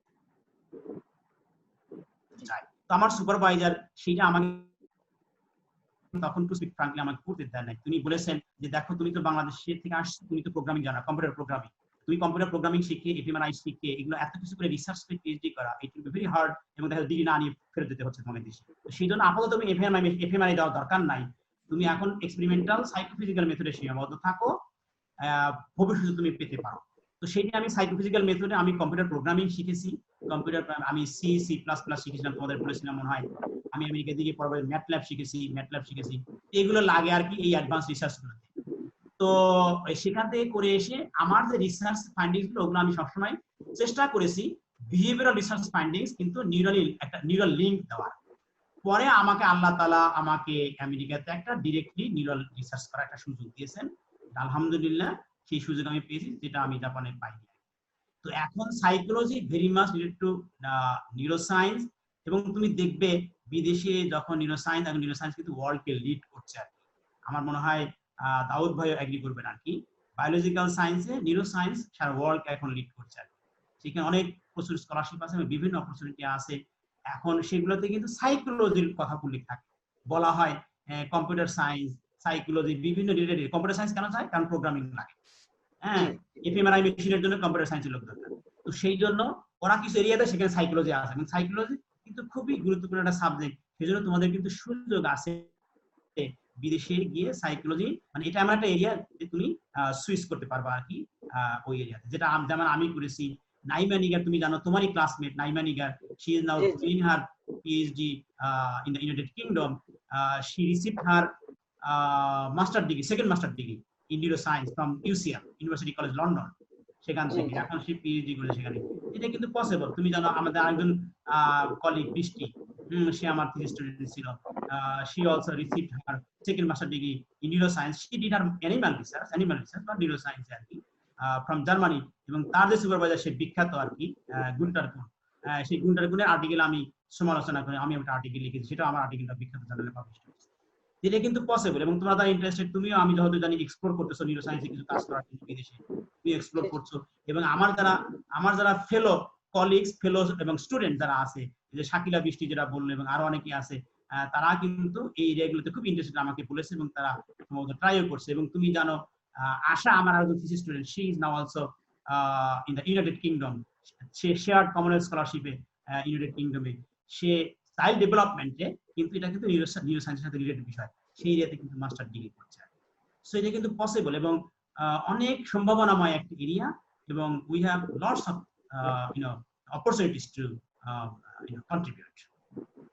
থ্যাংক ইউ স্যার। আমরা প্রায় শেষের দিকে, সো অনেক কোশ্চেনই পাচ্ছি আমরা, আর লাস্ট 3টা কোশ্চেন নিতে পারবো স্যার। আমি যদি খুব তাড়াতাড়ি একটু কোশ্চেন গুলো নেই। আরেকটা কোশ্চেন ছিল স্যার, যে আমাদের মতো ডেভেলপিং কান্ট্রিজ যেখানে আছে, যেখানে অলমোস্ট এভরি অর্গানাইজেশনে থিওরি এক্সট্রা প্র্যাকটিস করা হয়, যে থ্রেড ক্রিয়েট করে প্রোডাক্টিভিটি ইমপ্রুভ করাটা হয়, এটার ব্যাপারে স্যার আপনার মানে কমেন্টস কি, যে এটা রাইট প্র্যাকটিস কিনা বা সাজেশন কি এটার ব্যাপারে? না, এটা তো অলরেডি আমার আলোচনায় কিন্তু চলে আসছে, এটা মোটেও সমীচীন নয়। এটা ইন দ্য লং রান কিন্তু মানে ভালো ফল বয়ে আনে না। দেখেন, এই যে অনেক সময় যে বিভিন্ন রকম আন্দোলন গুলা করে মানুষের ক্ষোভ থেকে, মানুষের ওই যে অ্যামিগডালা অ্যাক্টিভেশন থেকেই কিন্তু এটা করে, আমি মনে করি এটা এটা এটা এটা এটা এটা ভালো কিছু না, এটা এটা এটা মোটেও উচিত নয় আর কি। সেটা আমাদের everything should be based on research findings, empirical observations. হ্যাঁ, আমাদের অ্যাজাম্পশনের ভিত্তিতে। ভালো কথা আপনি আমাকে রিমাইন্ড করে দিয়েছেন, আমি ভুলে গেছিলাম কথাটা বলতে। আমাদের অর্গানাইজেশনে এবং ইন্ডাস্ট্রিতে যেটা হয় আমাদের এই ডেভেলপিং কান্ট্রিগুলোতে, সেটা হলো যে অফিসের বসে আমি হই কেন বা আপনি হন না কেন, আমরা কি অ্যাজাম্পশনের ভিত্তিতে আমরা কাজ করি আর কি। হ্যাঁ, এই অ্যাজাম্পশনের ভিত্তিতে, আসলে অ্যাজাম্পশন বলতে অনেক সময় আমরা রিসার্চে অ্যাজুম করি, তার কিছু ক্লু থাকে, কিন্তু আমরা যারা চেয়ারে বসি আমাদের অ্যাজাম্পশনের কোনো ক্লু থাকে না। আমরা অ্যাজাম্পশন করি, আমি যা বুঝি যে মাইন্ডসেট হয়ে থাকে আর কি, এই মাইন্ডসেটের বাইরে যেতে পারি না, এর ভিত্তিতেই করি। এটা আসলে আমি মনে করি এফেক্টিভ, ইম্প্যাক্টফুল কম্পিটিটিভ লিডারশিপের জন্য অন্তরায়।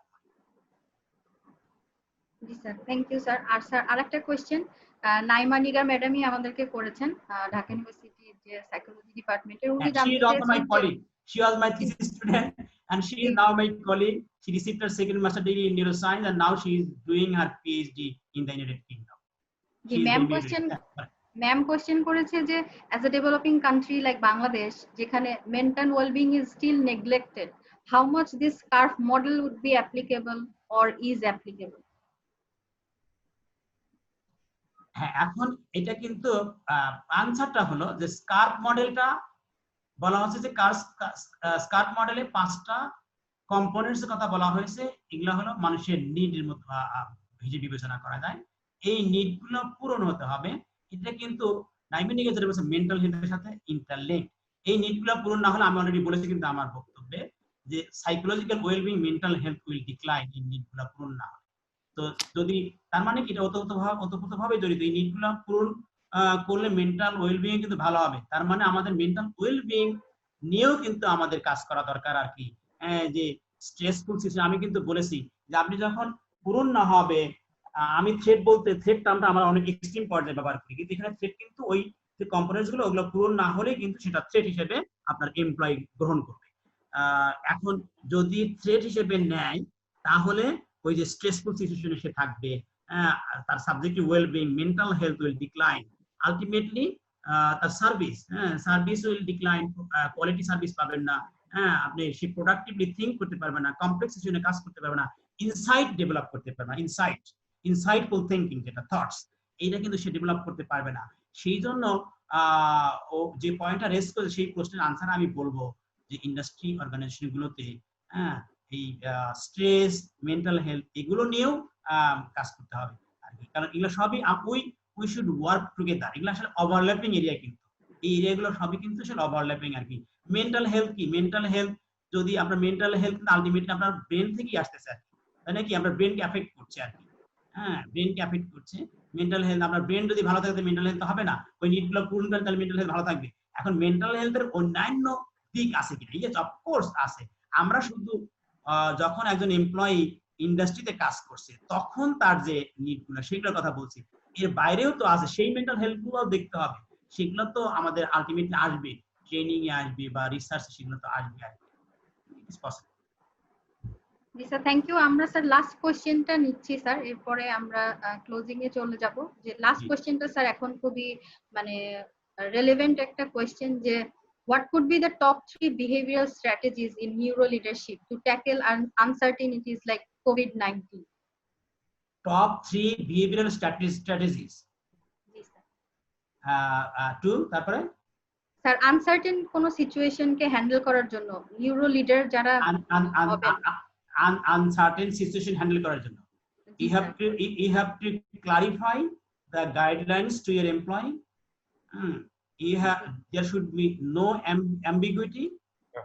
This one you should give the guidelines respectfully, and while interacting, you should give flexibility. This should be flexible manner.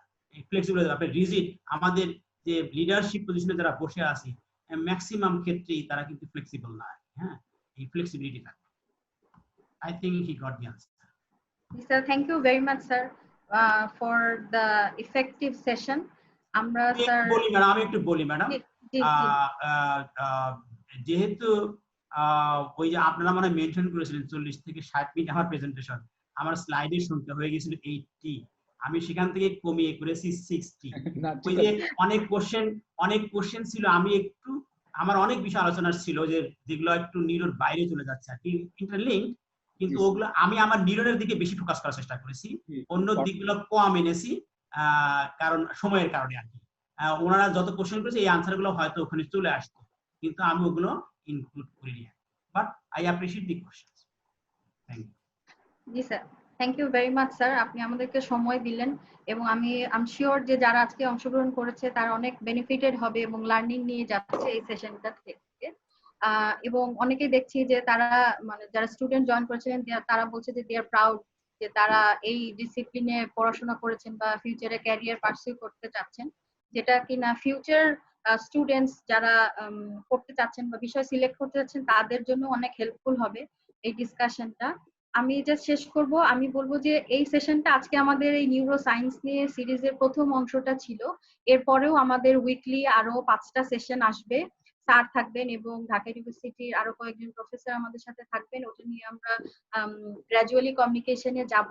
Hopefully আপনারা আমাদের সাথে জয়েন করবেন এবং আমি বলবো যে আপনারা প্লিজ আমাদের যে ফেসবুক এবং লিঙ্কডইনে পেজগুলো আছে ওইটা যদি ফলো করেন তাহলে আপনারা আপ টু ডেট থাকবেন অ্যাবাউট দ্য ইভেন্টস অথবা কোনো ট্রেনিং প্রোগ্রাম যদি আমরা অর্গানাইজ করি এই বিষয়ে, তো ওইটা সম্পর্কে আপডেটেড থাকতে পারবেন। আমি জাস্ট 1 মিনিট সময় নিয়ে একটু দেখিয়ে দেই।